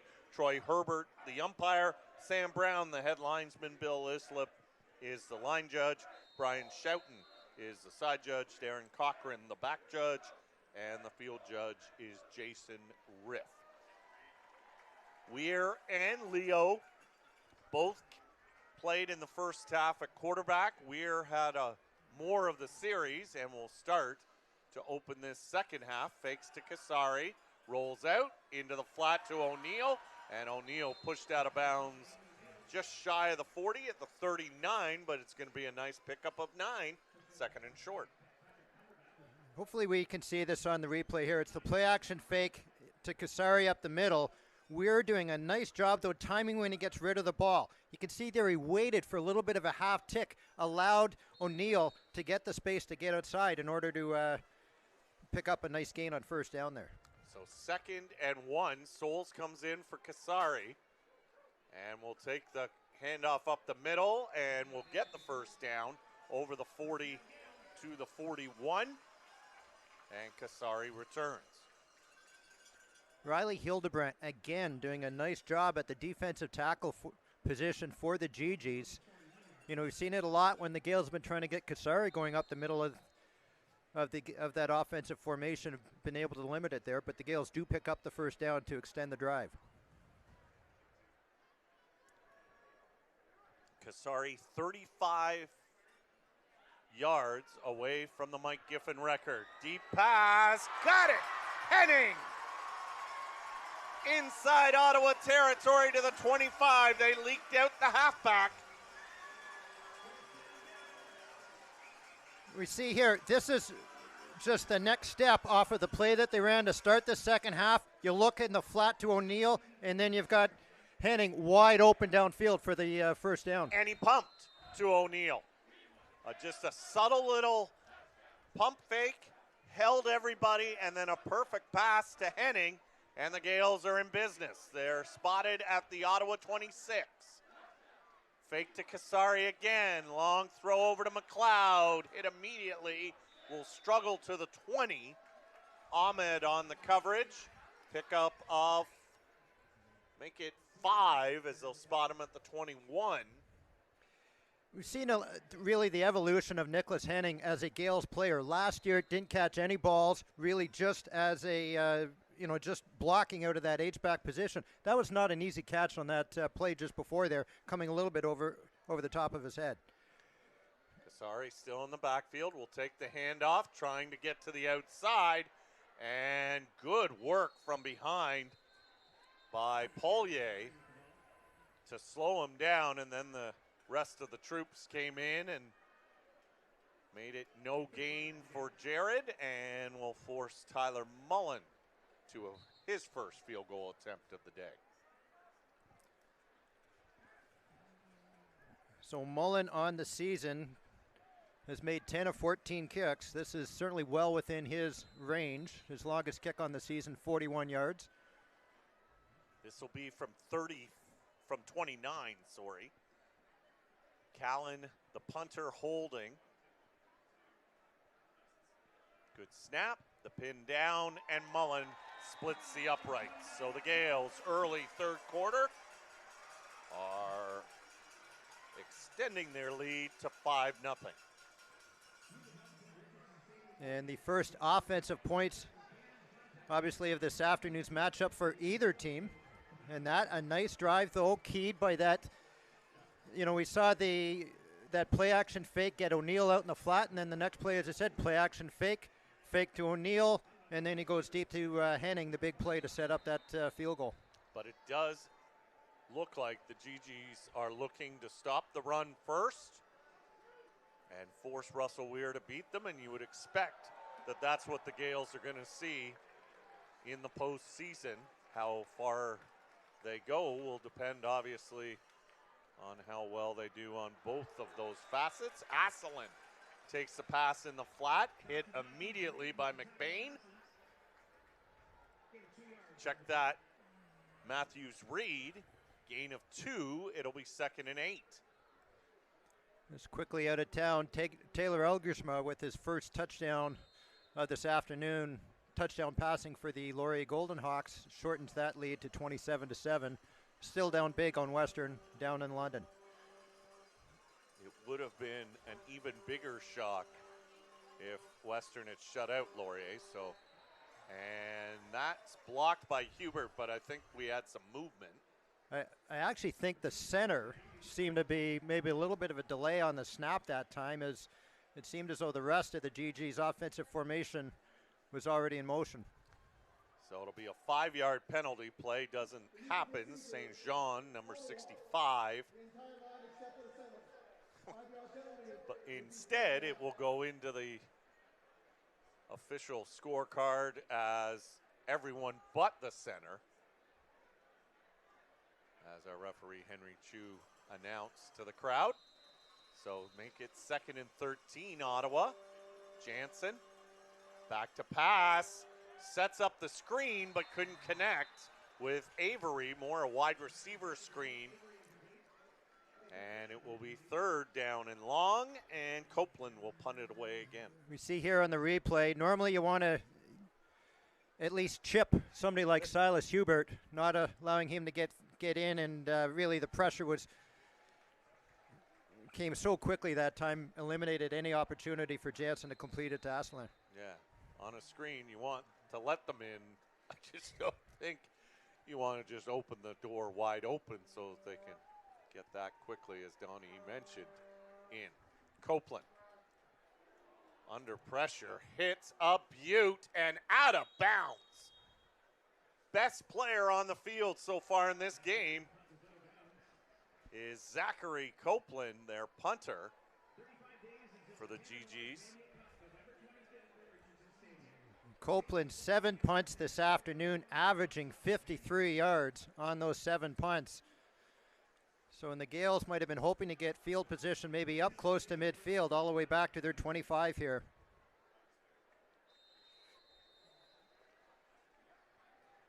And we're still in at quarterback. Kasari in the backfield with him. Silverson lines up beside the Gaels quarterback. Fake to Kasari, roll out. Weir gets away, wanted to go to O'Neill, will go now, but O'Neill's out of bounds. That play just never seemed to get its timing right. Well, I think that time, again, they're going to the play they started the last time with, but it's the linebacker, Boaju John, who comes across and gets pressure on Weir. He had to step inside, and then the timing, initially he might have had O'Neill open in the flat, but Boaju John with the pressure, by the time Weir gets around him, O'Neill is no longer open. 2nd and 10 Gaels from their 25, and now legal procedure. Theo Grant thought it was on 1. The call was on 2. So 5 yards further back will the Gaels go, and this 3rd quarter has been a little undisciplined by 2 of the more disciplined teams in the conference. To say both teams with the penalty on an offensive lineman here on these last couple of drives. You wonder, though, if it also changes it. Now it's second and 15. They might have had maybe a draw, but really now you're probably looking at more of a pass play here. Weir, and it is a draw to Kasari, and he will go nowhere. Again, good patience and discipline by the defensive line, and Polier with the tackle, and the Gaels will be forced to punt as they lose more yardage. Back to their 17. Again, the interior of this GG's defensive line, Anis Faid and Riley Hildebrandt doing a great job. Kasari has actually, as you say, Bill, lost yardage on his last 2 carries here, and with the ball just at their own 16, might this be a safety here from Callan?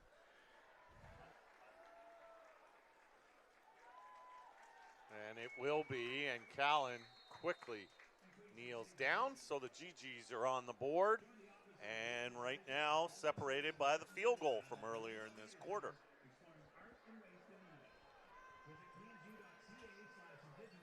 Updating the out-of-town scores, Laurier now with a 2nd consecutive touchdown. They've narrowed that. It was 27-0 at the half, now 27-13 with the extra point to come for the Golden Hawks. I have to say, Donnie, that's more to what I expected from that matchup. The 1st and 3rd ranked teams nationally, Western ranked number 1, Laurier number 3 coming into that game this afternoon. Still 13-10, Carleton over Guelph. So GGs will start from their 35 after getting their first points of the day. Asselin on a bit of a counter will pick up 2. Not fooled was Pace, and he made the tackle. A little bit of a different look from how the Gaels normally do it, with bringing a backside H-back with them. That time it was just the right tackle for the GGs. Fortan tried to get out in front of him there. And you see the job, nice job by Hubert, forcing the play back inside, and then Pace coming up to finish Asselin off. 2nd and 8, Ottawa. Jansen, clean pocket. Can't find anyone. Now to his right, will fire, and unable to pull it in was Guist. And it will be 3rd down for Ottawa, and this defensive battle continues. We're seeing the Gaels step it up a little bit in the second half. They go with a bit of a twist on the defensive line that time. Hubert, who was at the right end position, jumps inside. Newell tried to come around the outside. Copeland with the punt. This one low, but it's going to bounce out of bounds, and he's yet to give up a return here in the second half. So very much a chess match here with the two defenses in this second half coming to the fore. Which is ironic, Donnie, because when you talked to both coaches this week, they didn't come right out and say it, but they did say that they weren't going to show everything this week because they're playing each other next week in the quarterfinals. But you wouldn't, if you were just tuning in, you'd think this was a quarterfinal. Well, you've seen the Gaels throwing the ball maybe a little bit more than they normally would. The other thing, we mentioned a couple times, the GG's throwing it to their backs a lot more than they've done throughout this season. Hand off to Kasari. Kasari gets to the outside. We'll pick up 7, give him 6 actually, and move him to 33 yards back of Mike Giffen. His first positive carry here of the second half. As you see on the replay, that time he was able to bounce the ball outside, and the Gaels oftentimes running to the right side of the formation, that time going to the offensive left side of the formation. So 2nd and 4 Gaels.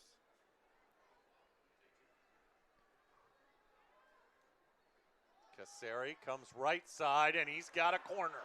And Kasari out of bounds. And a late hit's going to be called here. And Evan Florin, number 70, very irate and with the GG player that pushed Kasari, who I believe is up now. I mean, I think he was still in bounds, but might have got a little extra oomph in that push as we watch Kasari down on the sideline. But it is unnecessary roughness. Let's watch it, Donnie. This time we see both offensive linemen coming from the backside, able to get out in front of him. And then, yes, Bill, you're quite right. He was just inside the line of scrimmage before Patrick Cumberbatch knocks him out of bounds. I don't even know. Just inside the sideline. Yeah, I don't know if that's really, I think that's more from the reaction afterwards and where he ended up sliding to that penalty came from, because I don't think that's unnecessary roughness, as Weir misses Henning with the pass.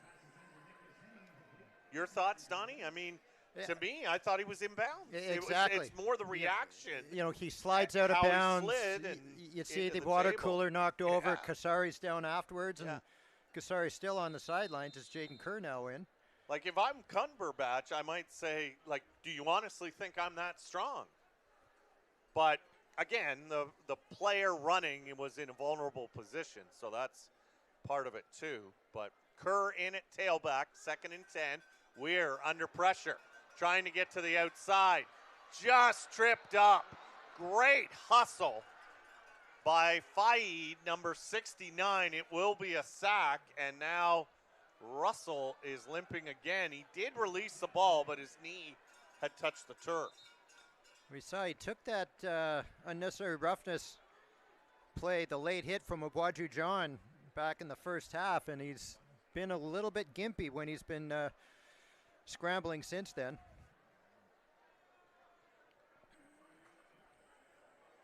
Did not see Jared Kasari back after that late hit, but he is on the sideline and seems to be walking fine. Gaels forced a punt. Callan from his 40. It's a pretty good one. Asselin towards the sideline. And he'll be brought down at the 27. Nerves starting to get a little frayed, Donnie, and they're going to play each other again next week. Good luck to the officiating crew that gets that game next week as a quarterfinal, because by the second half next week, they'll be sick and tired of each other. Well, you talk about this is maybe a week to maybe send some messages around, you know, what teams can expect, as you say, for the next week, and try and do a little bit of tone setting. You know, Kasari again, after that last game, now down to 19 yards away from that Giffen record. But, you know, the way it's been running the last few weeks and that getting over or close to 200 yards in every game, the GG's defense really making him earn every yard here this afternoon. Again, winner of this game. These two teams are playing each other next Saturday, 1 p.m. in the 4-5 quarterfinal. The question is, will it be at TD Place in Ottawa or here in Kingston? 5-2 the Gaels lead. The game for first place is up in London between undefeated Western, undefeated Laurier. Winner of that gets the first place bye. And the loser will be second. And Guelph and Carleton are playing for the 6th and 7th spots. And Donnie, Guelph has come all the way back in that one.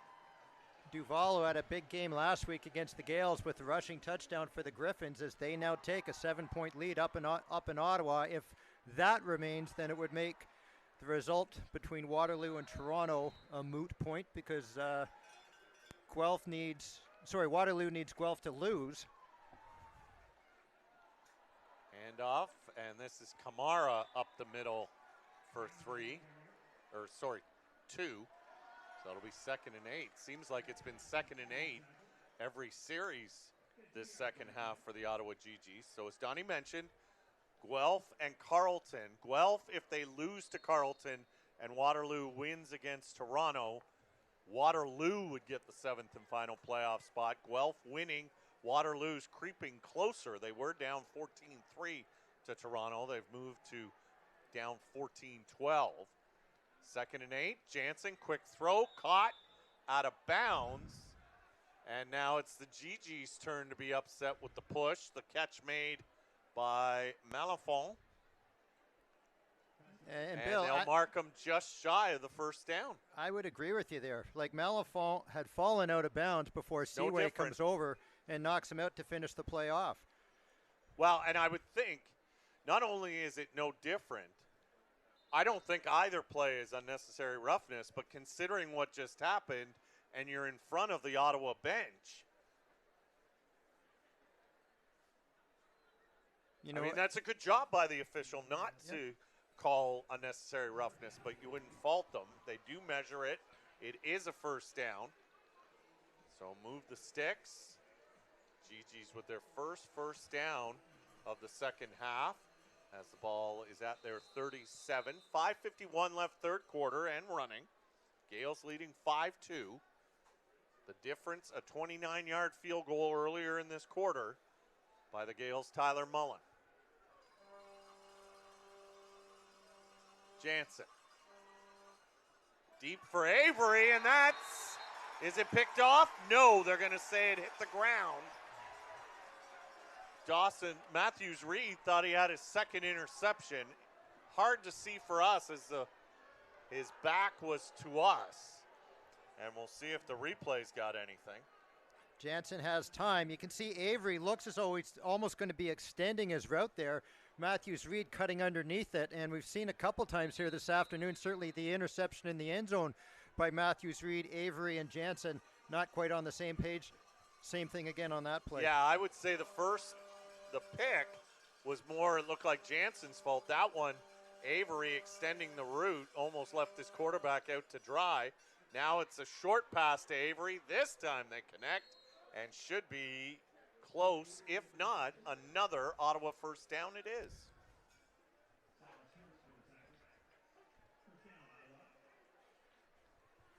Under 5 minutes left, third quarter.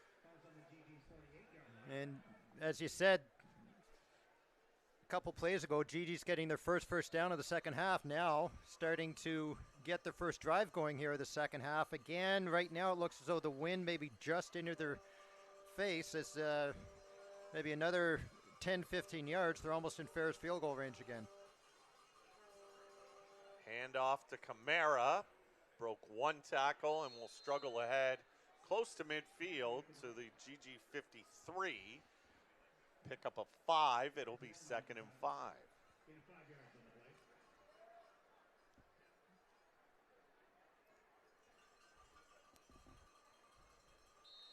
Camara's 4th carry this afternoon. Again, the GG's without their starting tailback, Polk, who was injured in the game last week against McMaster. Jansen on 2nd down, throws, bobbled up in the air. 2 Gaels had a shot at it. It hits the ground, and it will be 3rd down. Throwing into quadruple coverage, if you will, there, and then we see the tip drill. A lot of zip on that ball, but then it's Vanek coming up. McBain almost gets it. Kelowna with the chance at it as well, but does eventually fall incomplete to the benefit of the GGs. Arguably the best player on the field today has been this young man, Zachary Copeland, the Ottawa punter. He's going to let the play clock run down. Close. Gets away maybe his worst punt of the day because I gave him kudos, but it bounces out of bounds at the 20. The Gaels will start there, and they've yet to return a Copeland punt today, or here in the third quarter. You know, and we talked about the special team, special kickers. We had maybe thought we would be talking about folks like Copeland and Callan as much, but you know, again, I think maybe from the GG special teams perspective, they saw in that first half a couple times. You know, Aiden O'Neill, once he starts to get a bit of a head of steam, he has some tremendous moves laterally and trying to limit the Gaels' return game. Weir. Hand off to Kasari. Kasari gets to the outside. Here goes Jared again. And he's fought out of bounds. They'll spot him at the Queens 28. So it will be a pickup of 8 and move them 11 yards shy of the Gaels' single season rushing record. He moved into second way back in the first quarter, but it's been hard sledding the rest of the way for the leading rusher in the OUA. Kasari straight up the middle will have the first down to the Gaels' 34, and that's a pickup of 6.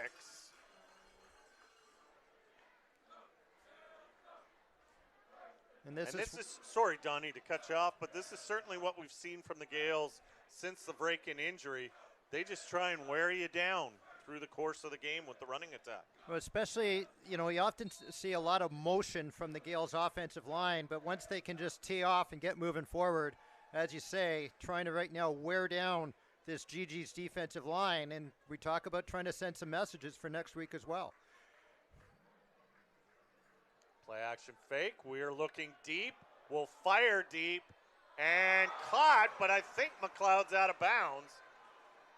Heck of a play all around. Good throw, great catch, but again, their best defensive player this afternoon, Victome, with outstanding coverage. Well, outstanding coverage, but then a great job as a defensive back. You also coach your defensive backs to say, use your sideline as an extra defender, essentially running McLeod off of having any chance to catch the ball in the field of play. 2nd and 10 Gaels from their 34. Kasari will take the handoff. Get to the outside. Here goes Kasari. And your single season leading rusher, Jared Kasari, just picked up another first down. And he really had to earn that one. As we see him step out, makes the initial move up to the line of scrimmage and then uses his speed, as we see, breaking Mike Giffen's record as the Gaels all-time rushing leader for a single season. Not only that, just as importantly for this game, picking up the first down. And you saw there, Faid had a chance to get him at the line of scrimmage. Couldn't get a good grip on him. And he took it for the first down. Weir looking deep, has Henning, and that's too far. And guess who's on the coverage? Vic Tone back there along with Jackson Brashear. We haven't talked about Jackson Brashear, and that, he has really had to step forward. They lose their starting free safety, Harnu Dalawal, back early in the season in that when they lost 4 DBs in that Windsor game. Brashear has really stepped up as the quarterback of the secondary for Ottawa. And the anticipated rainfall that we thought would be all game has now arrived as the clouds have opened up. 2nd and 10, Weir, short drop back. Can't find anyone. Good protection. Spins away. Fires deep. Has McLeod. Got it. Did he get a foot in? No, he did not. Thought he did, but just at the last second, Patrick Cumberbatch made a nice push to get him out of bounds. What a nice job done, though, by Weir. You see him step up, step back in the pocket. The pressure finally comes as it closes, and then he gets it out there, and just by about 2 inches, McLeod unable to get his 1 foot down in bounds. A little over half a minute left, third quarter. Homecoming game for the Gaels. Battle for 4th in the OUA. Gaels leading 5-2. Asselin takes the Callan punt and will not make the 35. And that's where the GGs will start from their 34 with 14.6 seconds left in the third quarter and a 5-2 Gaels lead. And don't look now. It was all Western in the first half in London. It's been all Golden Hawks in the second half, 27-21. Now the score, 3 touchdowns in just over 7.5 minutes of the third quarter. Golden Hawks on fire right now in the second half down in London. And that's what that Golden Hawks offense can do to you. Kamara with the run will pick up a couple. Nice job by Gaels backup defensive tackle Andrew Mullins-Grant coming across. Didn't make the tackle, but he forced Kamara to step it back up into the middle of the field. And that'll be the last play of the third quarter. Gaels lead 5-2. We're back with the fourth quarter after this. You're watching Gaels football on OUA TV.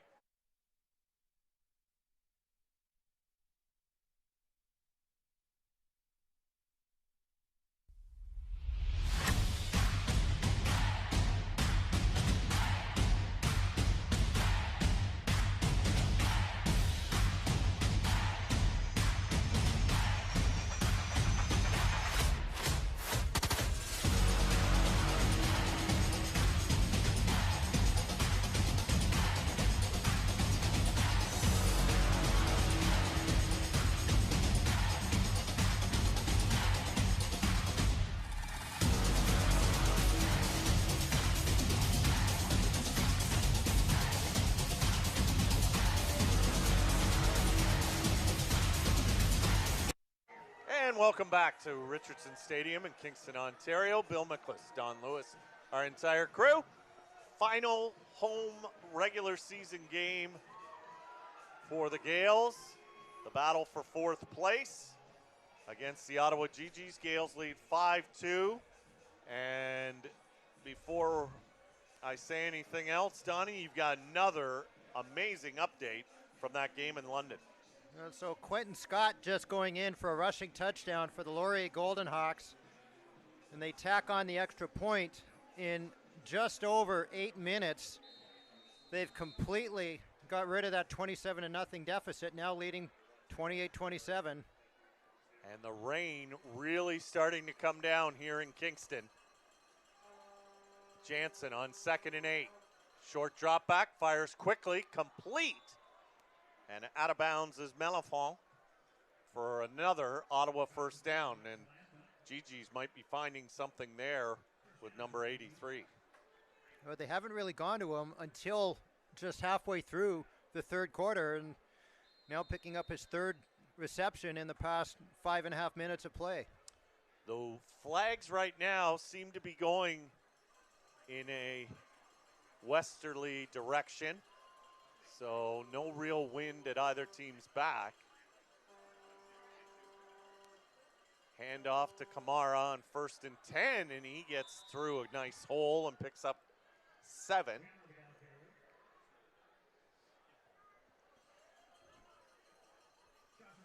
You really like what the GGs have in this young.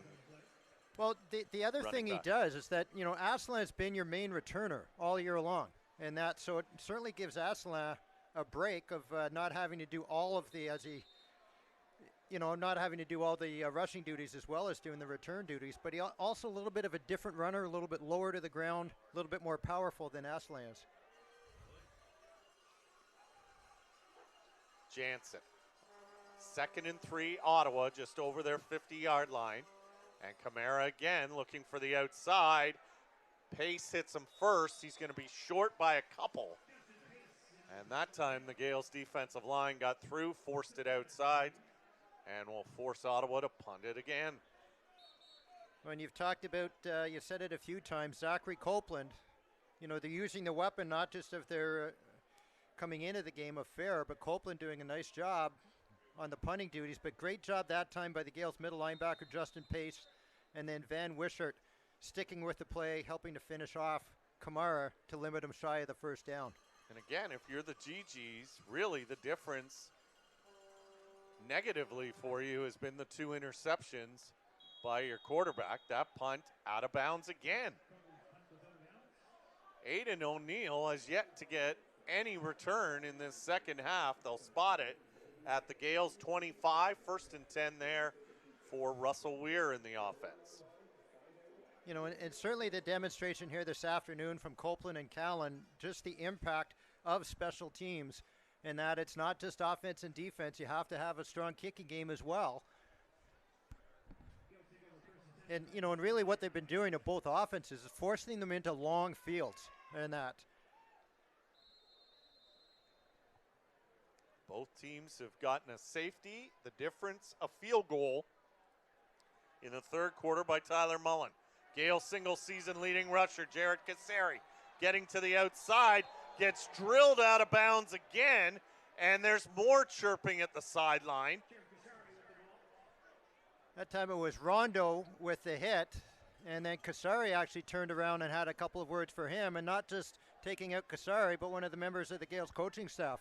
But again, I don't think he's out of bounds.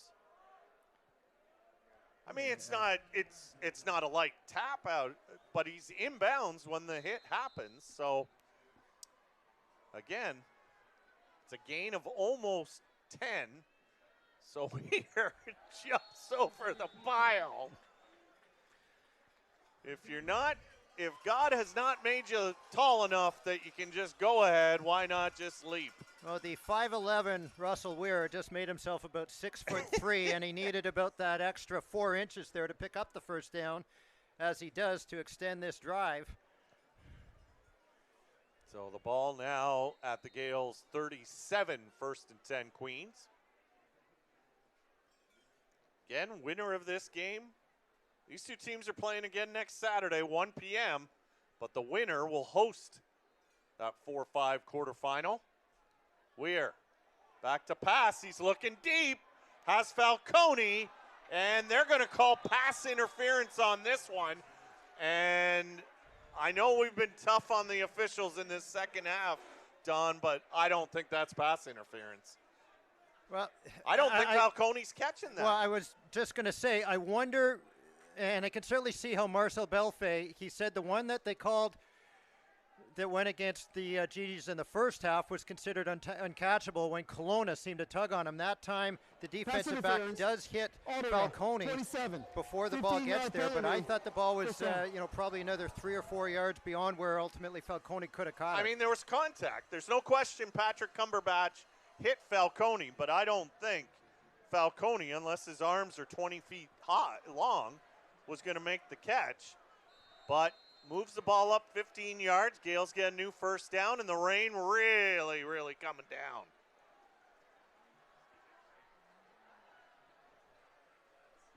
Weir taking his time, letting the clock run down. Hands off to Casari.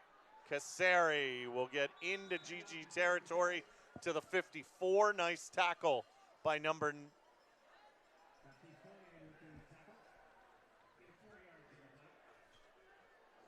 by Polier, number 98.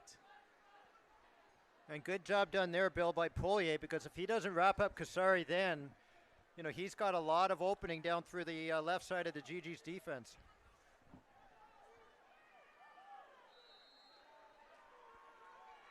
Early fourth quarter, Gaels by 3, pouring rain and driving on the other side, on the Ottawa side of midfield. Weir letting the play clock run down again. Play action fake, hitch pass, and Ashby Jacobs couldn't pull it in. It was a little high, and with the wet conditions, hard to bring it in. And the Gaels will be forced to punt, but they move the ball to the other side of midfield. I think you can see, even if he catches this ball, and that because of the fact it was a little bit high, Rondo is going to be able to come over and tackle him and stop him shy of the first down. 2 returners back for the GGs.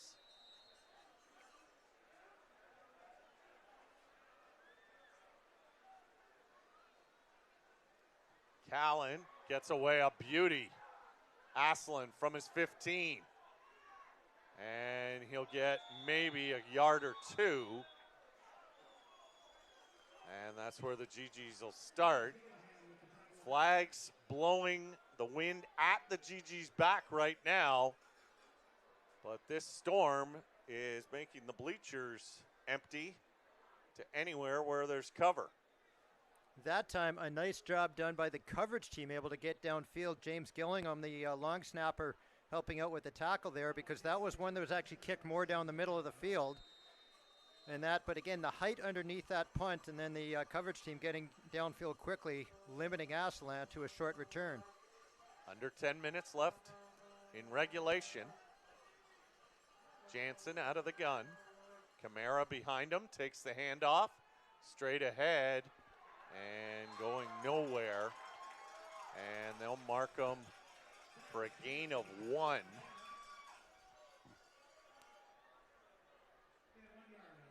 So matriculating the ball, if you will, down the field through special teams and defense.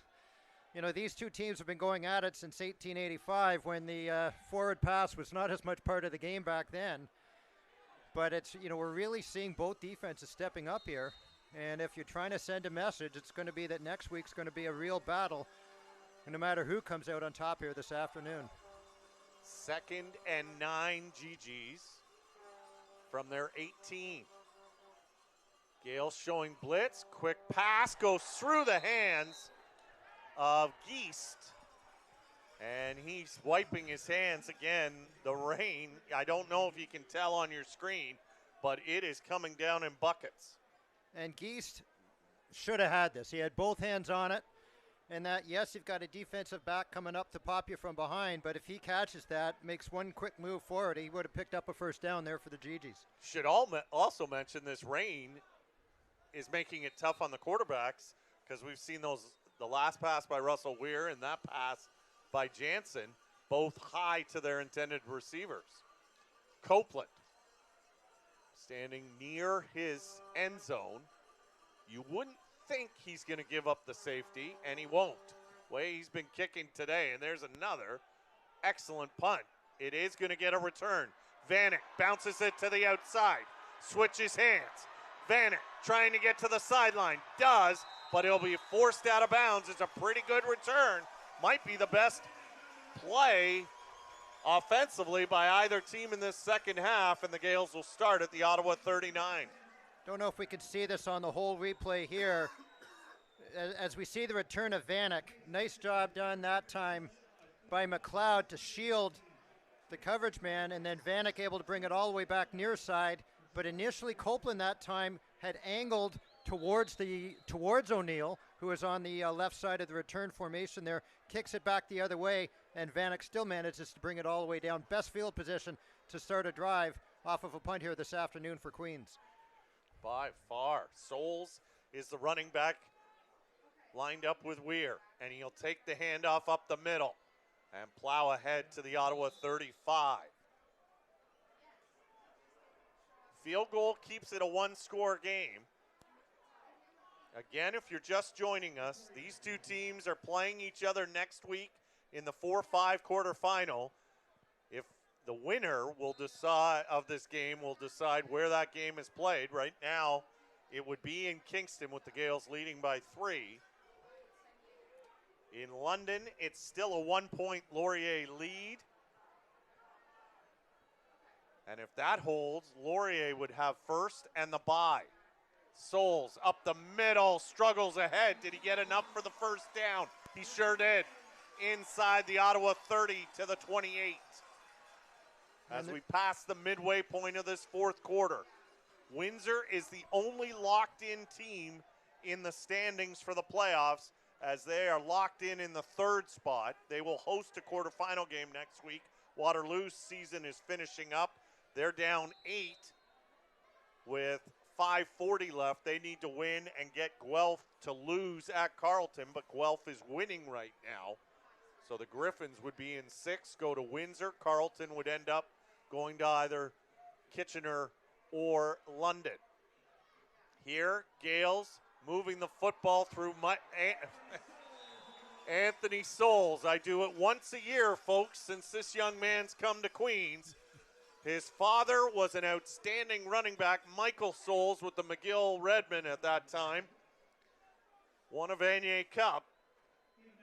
And his son runs the exact same way and picked up 9 there.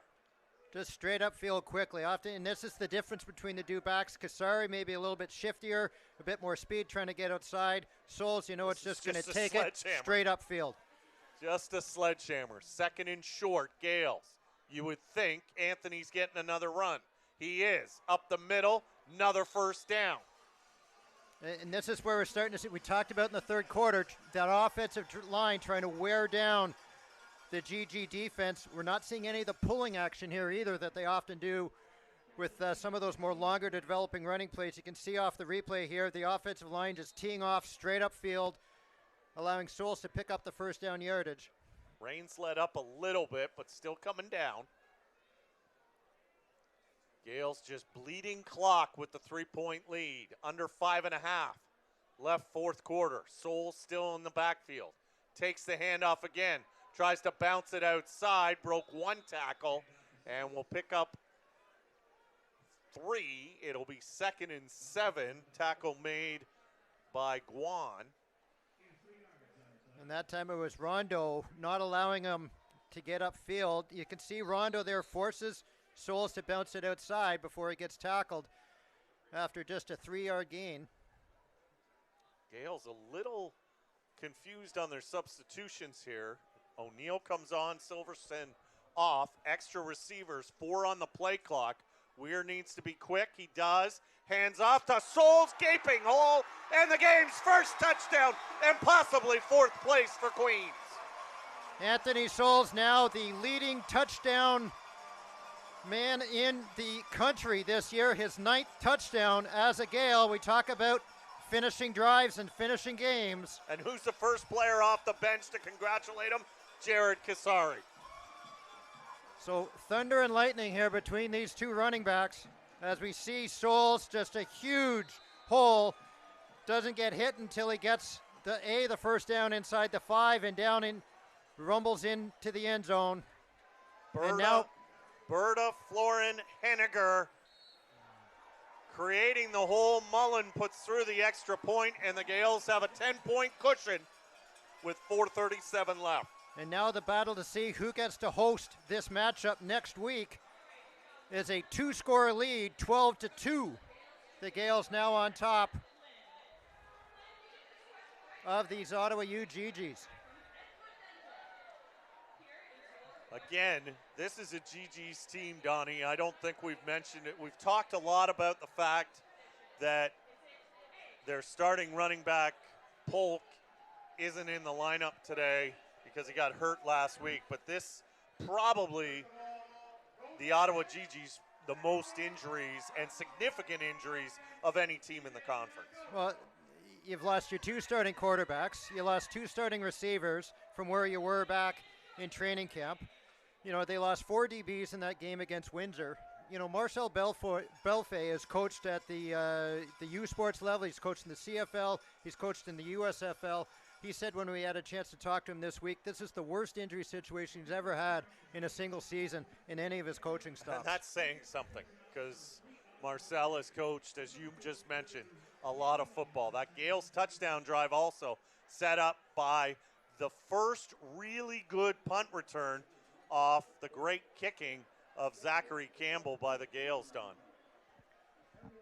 You know, and that gets to the point around, you know, Copeland had been doing such a good job, tries to kick it away from O'Neill, ironically enough, kicks it right to Vanek, but it was the quality of the return that the Gaels had set up, giving Vanek the space. And we've seen Vanek now a couple times this game, that missed field goal in the first half. He almost pulled a Jimmy Allen, taking it all the way for a touchdown off a missed field goal. So Mullen to kick it off after the Gaels touchdown run by Souls. Asselin.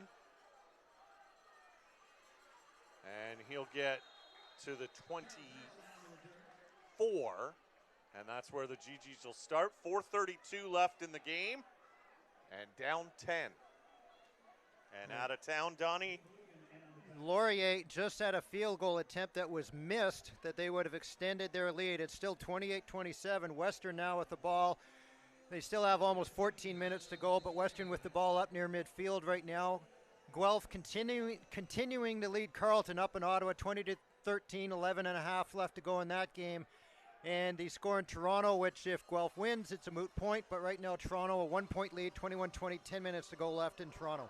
Jansen bobbled the snap, now under pressure, gets away from Newell, and he's going to try and run with it. Pace chasing, and Pace will force him out of bounds. It'll end up being a very long pickup of 1 for the GGs. Should mention that those other 3 games going on right now in the OUA are all early fourth quarter, so probably will still be going as we see this replay, Donnie. Great when job. We go off the air. Sorry, Billy. Great job by Josh Jansen just to pick up the snap. Newell gives him time to get across the line of scrimmage, and then just a race against Justin Pace. But that rookie pivot showing some mobility here, negating any loss of yardage on that play. Given credit for 2 on the play. Still second and long. Fires over the middle, and Asselin gets drilled by guess who? Pace. And Pace coming out of the secondary. He has that sort of short zone there. Comes right up the middle, and he saw it was going to Asselin right away, read it. And we see on the replay here, comes up, hits Asselin right away as soon as he gets it. No time to turn upfield. Maybe a bit more emotional, but reminds me a lot of Mike Boone from the early 90s. You know, and we're seeing the development of Pace this year, having taken over from Carabin from last year. And Copeland, low, probably his worst punt, looking-wise, of the day, but it goes out of bounds at the Gaels' 50.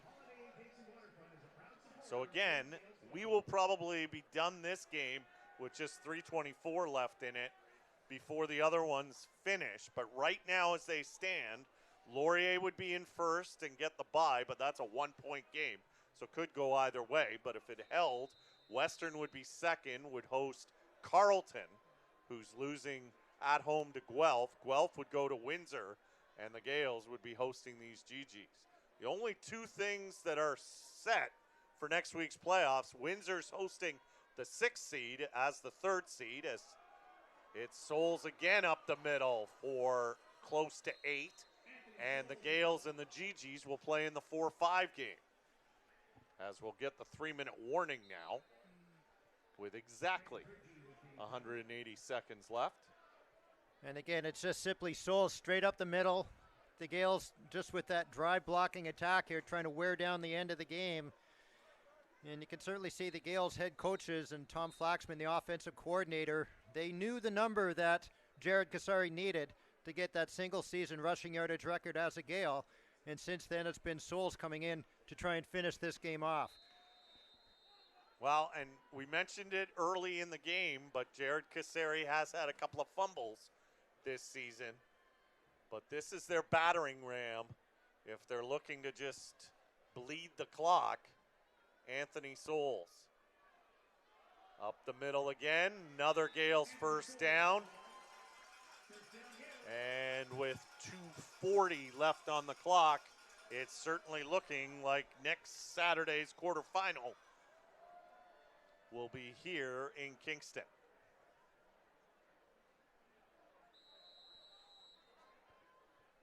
Gaels now almost at the 250-yard mark as a team rushing here this afternoon.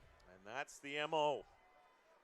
Since Alex Vraken went down, this team has turned to their running game. Souls again up the middle, puts his head down, plows ahead for 5. But more importantly, 2:16's the time left on the clock. Ottawa has both their timeouts. See if they use one here. Again, with all the injuries Ottawa has, they may also be down 2 possessions, or did Ottawa call timeout? Ottawa did call timeout. I take it back. And let's credit, this front 5 here, Yes. Brady Henniger, Evan Florin, Ryan Berta, Logan Thiessen, Theo Grant. The job that they've done throughout the season. The Gaels have had, you lose McDonald earlier in the season on the offensive line, and it's... and that gets forgotten because of the Alex Vraken injury, but that happened just a little before Alex got injured in that game against Western. Both teams got beat up in that one. That's a great point, Don. But you see the quality of the line play here is that, they can do a lot of that counteraction. And sometimes, the runs go right up the middle, and that they're still doing the counteraction as we take a look at, obviously, what's going to be finishing the year this year at Richardson. Exactly. And you saw there the website for how to get tickets. We'll show that in the next play as we got caught talking over it a little bit. So hand off to Souls on 2nd and 5. He will not get enough for the first down. He'll get to the Ottawa 40. Let's show that again, how you can get tickets to the Vanier Cup this year and next year. The Vanier Cup here at Richardson Stadium. GoGaelsGo.com/tickets. I think everyone in this city and all Queens alumni hope it's the Gaels playing in that game, but I'm sure there's a lot of Ottawa GG fans that hope it will be them. One of them will be playing football to start the month of November because they'll be playing each other next Saturday, and it looks like it's going to be here as Ottawa uses their second and final timeout with 2:11 left in the game. And if folks are hoping that the Gaels end up having a chance to play 8 times a team has hosted and played in the Vanier Cup. They've won 6 of those 8 times. And that Laval being the last to do it back in 2018 in a 34-20 victory over the Western Mustangs. So 3rd and 2, the Gaels will take no chances. They'll punt it away. Aiden Callan stands at the Ottawa 54 waiting for the snap. And he'll angle it right for the corner. Did he get it? Let's see where they mark it. And what a punt. They'll spot it at the 5 of Ottawa, and that's where the GGs will start with 2:06 left in the game, down 10.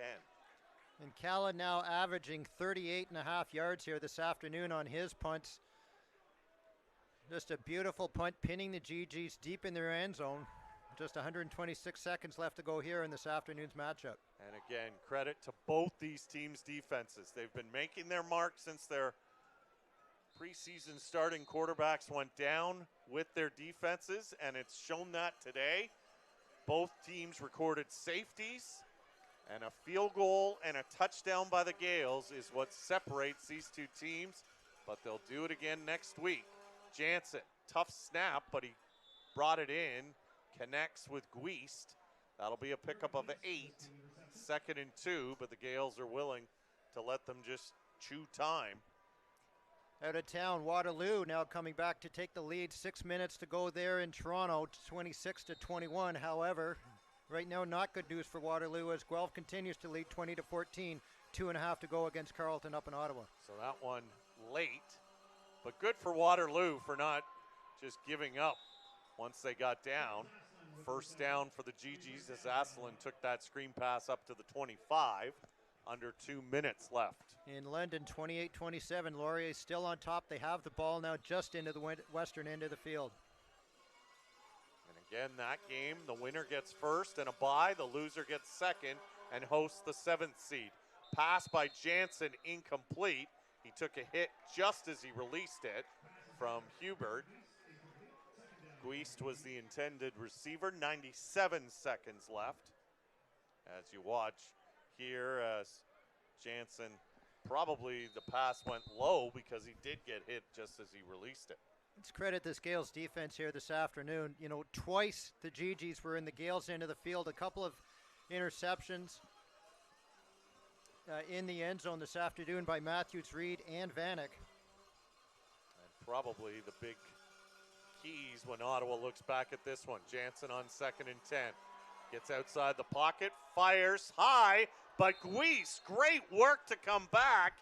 But did he come from out of bounds? No, he did not, and it's a catch at the Ottawa 39. Great job by the GG's number 85.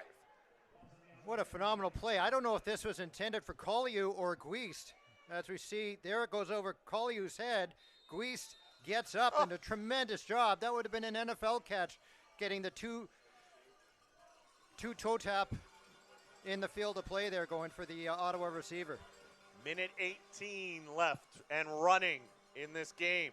Gaels show blitz. Jansen over the middle, bobbled, and Kelowna tries to sell it, but it's incomplete again, intended for Noah Avery.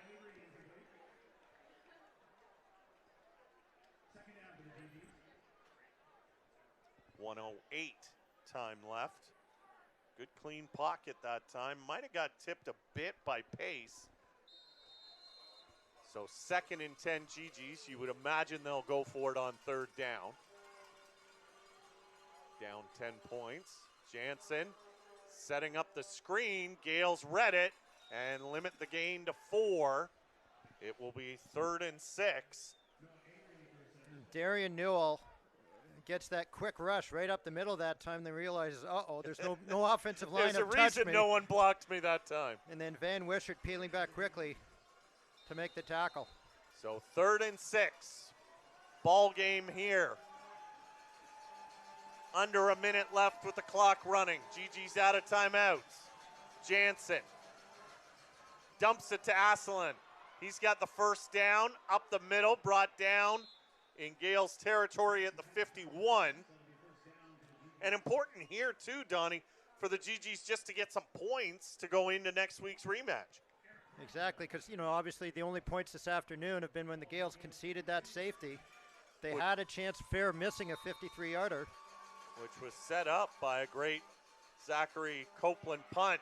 Hubert, Jansen got away from him. He'll have to tuck. He'll slide.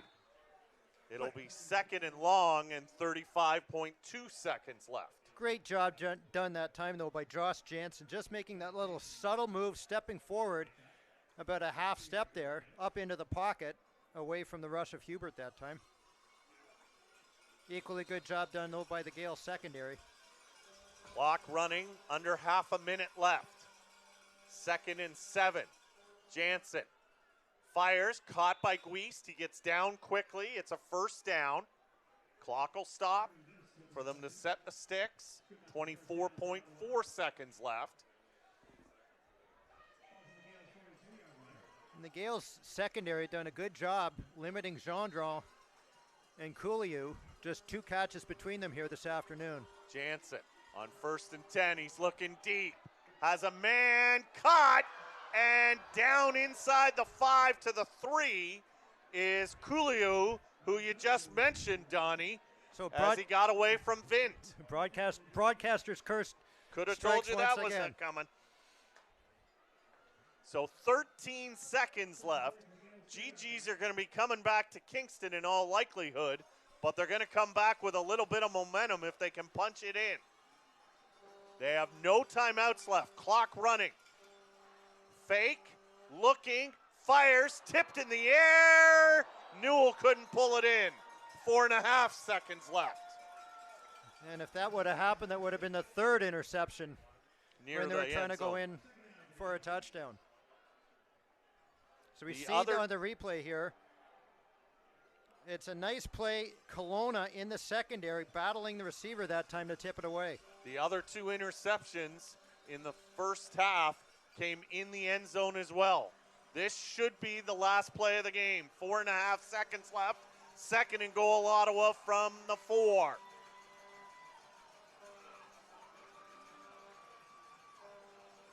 Jansen, time, fires, knocked away, but still time.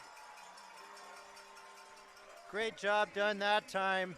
Jared Seaway coming in and established nice position, made sure he didn't come through the receiver, made the play on the ball as it got there, and able to knock it away, negating what would have been a touchdown catch going to the receiver that time, Maxime Malenfant.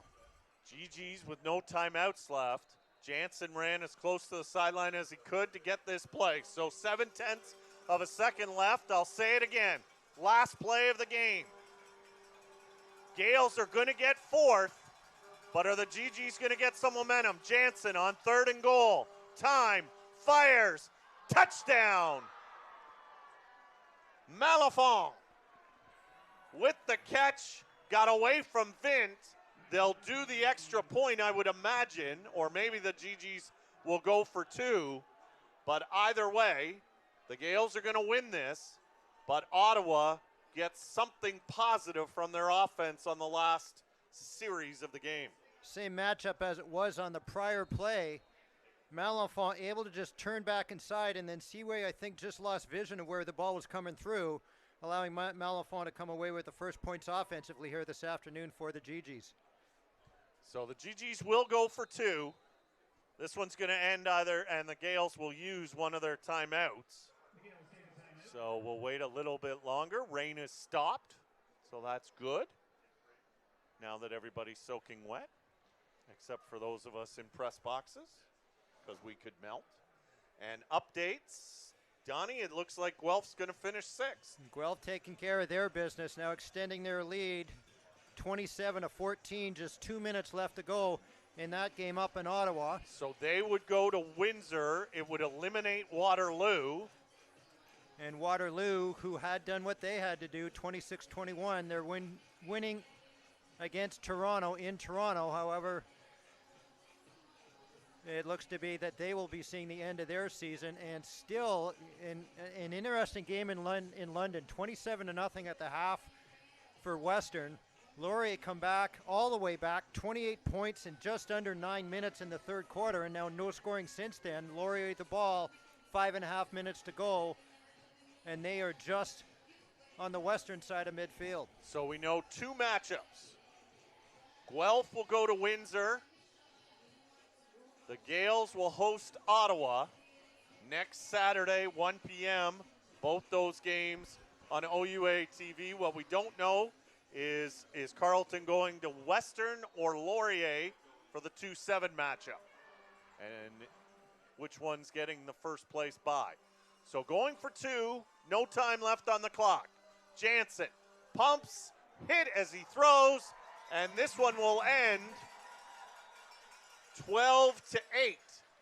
They'll do it again, same place, same time, next Saturday in the 4-5 quarterfinal. The Gaels win on this homecoming Saturday, their regular season home finale, 12-8. Jared Kasseri leading the way, along with Anthony Souls. Another great Donnie Gaels running attack as Kasseri sets the record, and there you see it. next Saturday, 1 p.m. on OUA TV. The Gaels and Gigi's do it again right here at Richardson. And Donnie, Gaels' method seems to be the running attack, and it was successful today. So the all-time single-season record now, 1,177 yards, breaking it by 20 to Jared Kasari. Giffen that was Giffen back in the 07 season, had the old record. And as Steve Snyder had talked about that, Kasari is, gets a lot of the big yardage, but it's also the job Anthony Souls can come in, finishing off drives, finishing off the game here this afternoon as he gets his 9th TD of the regular season to, again, extend his lead from a Canadian University perspective there. Talk about the GGs. I mean, it's a loss, 12-8, but really a game other than having to come back to Kingston. It's 1.5 hour, 2 hour bus ride, depending on traffic for next Saturday. So it's no change. Might be a little healthier next week. They get the touchdown at the end to feel a little better offensively. What do they take out of this? When you talk about the resiliency I think they've shown against all of these injuries that they've had this year, going all the way back to training camp, and a lot of really key contributors that they were hoping to have as part of the season they haven't had throughout the season. Some of the things that we saw some development in terms of their offense, getting the ball out to the backs a lot more that we saw in this game. You got to see the job that Kamara did, getting his most extended action, especially in the second half. As we see there, the Gaels, and this has been something that has been part of the season, is that the Gaels team, as soon as they finish that handshake lineup, they go down to celebrate with the cheer team and with the band in the end zone. Really this great partnership that we've seen, since Steve Snyder has come to the fore as the Gaels head coach. I know certainly when we go back to that Yates Cup last year in London, didn't turn out the way Gaels fans wanted, but the connection really between the bands and the team is really strong here. And you see it a lot in all of the teams. You see a lot of football players at the basketball games, soccer games, and vice versa. Let's do a quick look at the standings as we'll give one final batch of updates on all the games. There's the standings coming into today. Western and Laurier tied for first undefeated. Donnie, what do we got there? So Western Laurier have just punted the ball back to Western. It's deep in the Western end of the field right now, 28-27, still the lead. 5.5 minutes to go for Laurier. So if that holds, Laurier would finish first, get a bye. Western would be the second seed. Carleton scoring a touchdown just under a minute to go. They're still down 6, though, 27-21. Guelph with the lead. So not carved in stone yet, but Guelph on their way perhaps to the 6th seed and a trip to Windsor, who is locked in at the 3 seed. And then that Waterloo 26-21 still with the lead, but really now pretty much a moot point in the battle, unfortunately for them, for 8th place. Would just separate them into the 8th spot. Here, the Gaels win a defensive battle, all sorts of weather, all sorts of big plays, but the Gaels win this one 12-8, and as you see on your screen, they'll do it again with the GGs next Saturday, 1 p.m. kickoff. Here at Richardson Stadium, the quarterfinals. There will be 3 games. It will be the 4-5 matchup, Ottawa and Queens. The 2-7 matchup, which looks like it will be Carleton against either Western or Laurier, and the 3-6 matchup, which looks like it's going to be Guelph going to Windsor. Until next Saturday, for Donnie Lewis, our entire crew, I'm Bill Miklas. Thanks for watching.